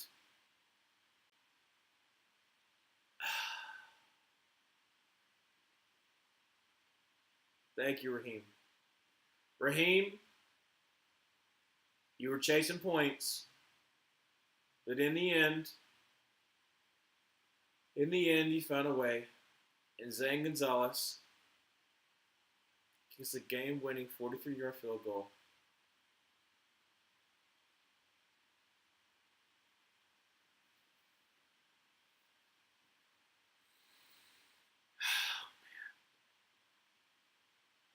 Yeah, no, it is a great night for both me and Emmanuel. Kit, how you doing, Kit? Atlanta is rooting for y'all. Go make us proud. Kit, hey, I'm gonna be happy. Look, the fact still that it's a former Panther, Zane Gonzalez, that delivers onto us the lead in division. Please, Panthers. I'm gonna be streaming the Panthers vs Saints game on Sunday. Just don't screw it up. Just don't screw it up. Oh my gosh. There were so many points that I was almost like you, Emmanuel. I almost was giving up too, but I was like, no. Fact is, Davis Sills on 2 plays in that drive came in clutch. Kyle Pitts, amazing game.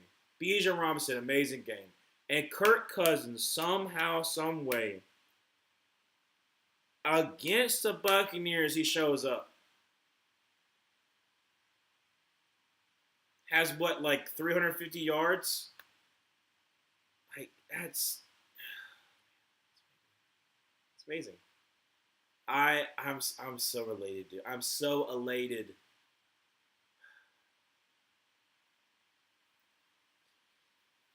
Oh man, yes, the Buccaneers. Yep. Wearing my jersey to school tomorrow. I haven't had a chance since week 5. Dude, no, man, I'm literally like around my eyes, muscle tearing up. If like you'll see us streaming you'll see me streaming the Saints game. I'm gonna be singing. If we beat the Saints, I'm gonna be singing. I'll be dancing. You'll see me. I'll be right here. I'll be singing and dancing. You'll see me. Um, please don't screw this up, Panthers. I'm saying this right now. Please don't screw this up, Panthers. We have been delivered a win.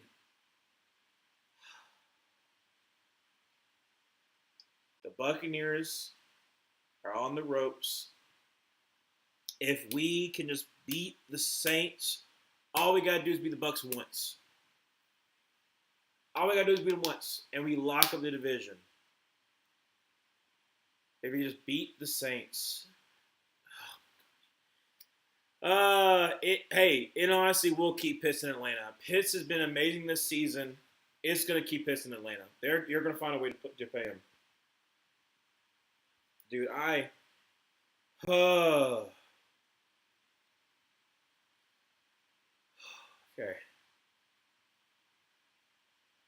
I think I've got it. I think I'm good now.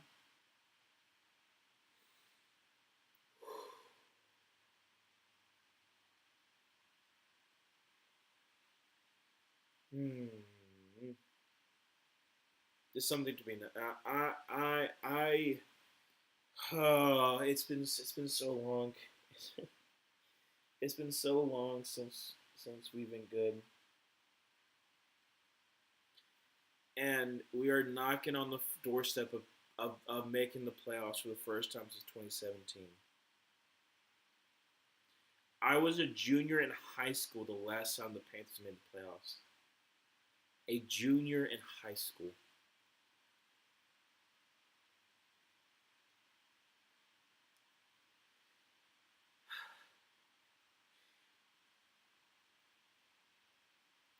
It's beautiful. Panthers 7-6, Buccaneers 7-7, and we're on top.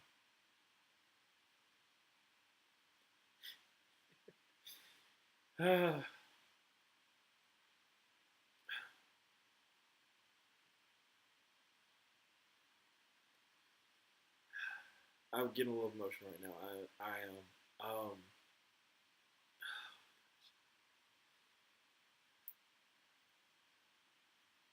I wanted to hold out hope that maybe the Falcons could do it, but I honestly didn't know.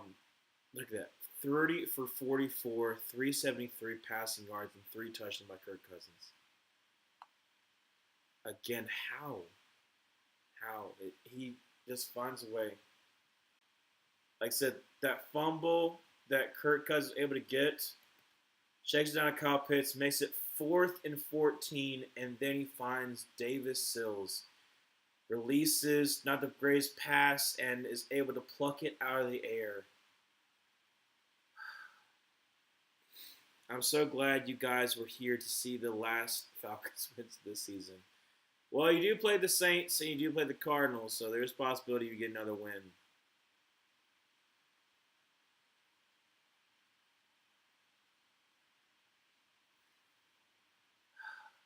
Thank you so much, Falcons, for this. Thank you so, so much.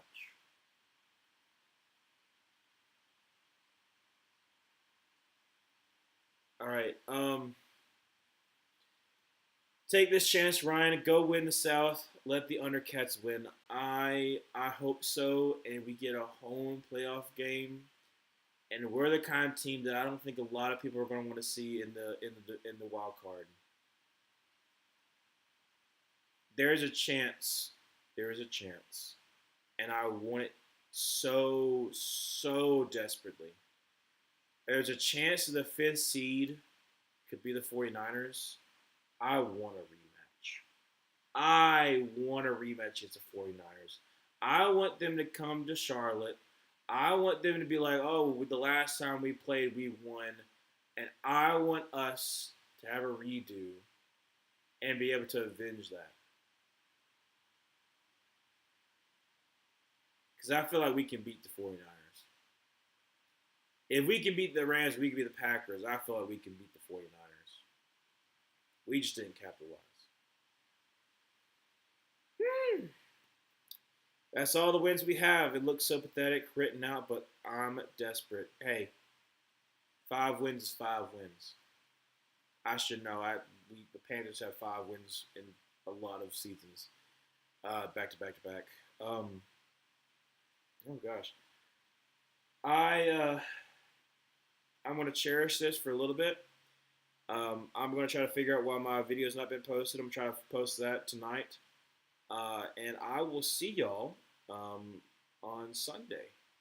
I'll probably do another video. I'll probably have another video out this weekend because I'll probably have enough time. They're showing the remaining 10 base schedule. Okay, if I gotta look and see if no, because I'm gonna be on my dad's house. I can't ruin that. But I kind of want to go to the Panthers Buccaneers game. All right.